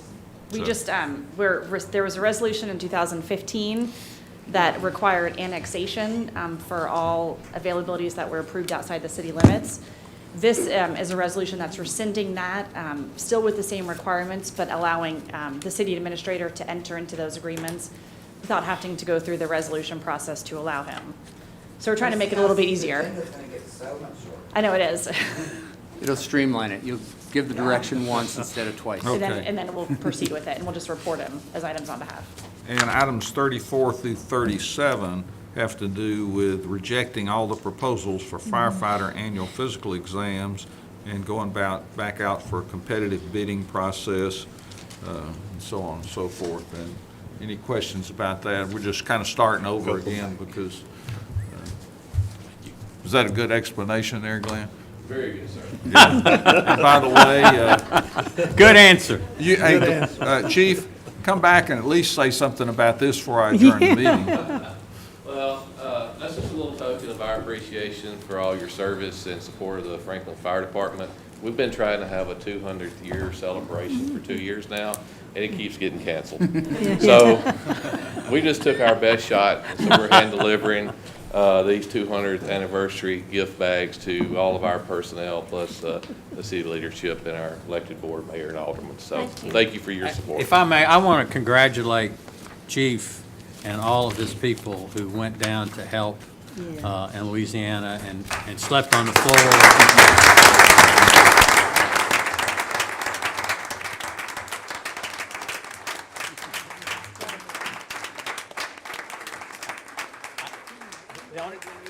The only thing I would say about that is when I was on the school board, we went down to Bay St. Louis with about 20 school board members and staff with 4 tractor trailers of goods and stuff 2 days after Katrina, and it's hard. And we didn't do the things that they had to do, the number of people they had to rescue, and he can tell you some great stories and success stories, and we're just proud of what you do, and it's not risk-free, and you're taking your life to some degree in your own hands as you do every day, and I think we've got some of the best people possibly we could have to do that. So thank you, sir. We're adjourned on that comment.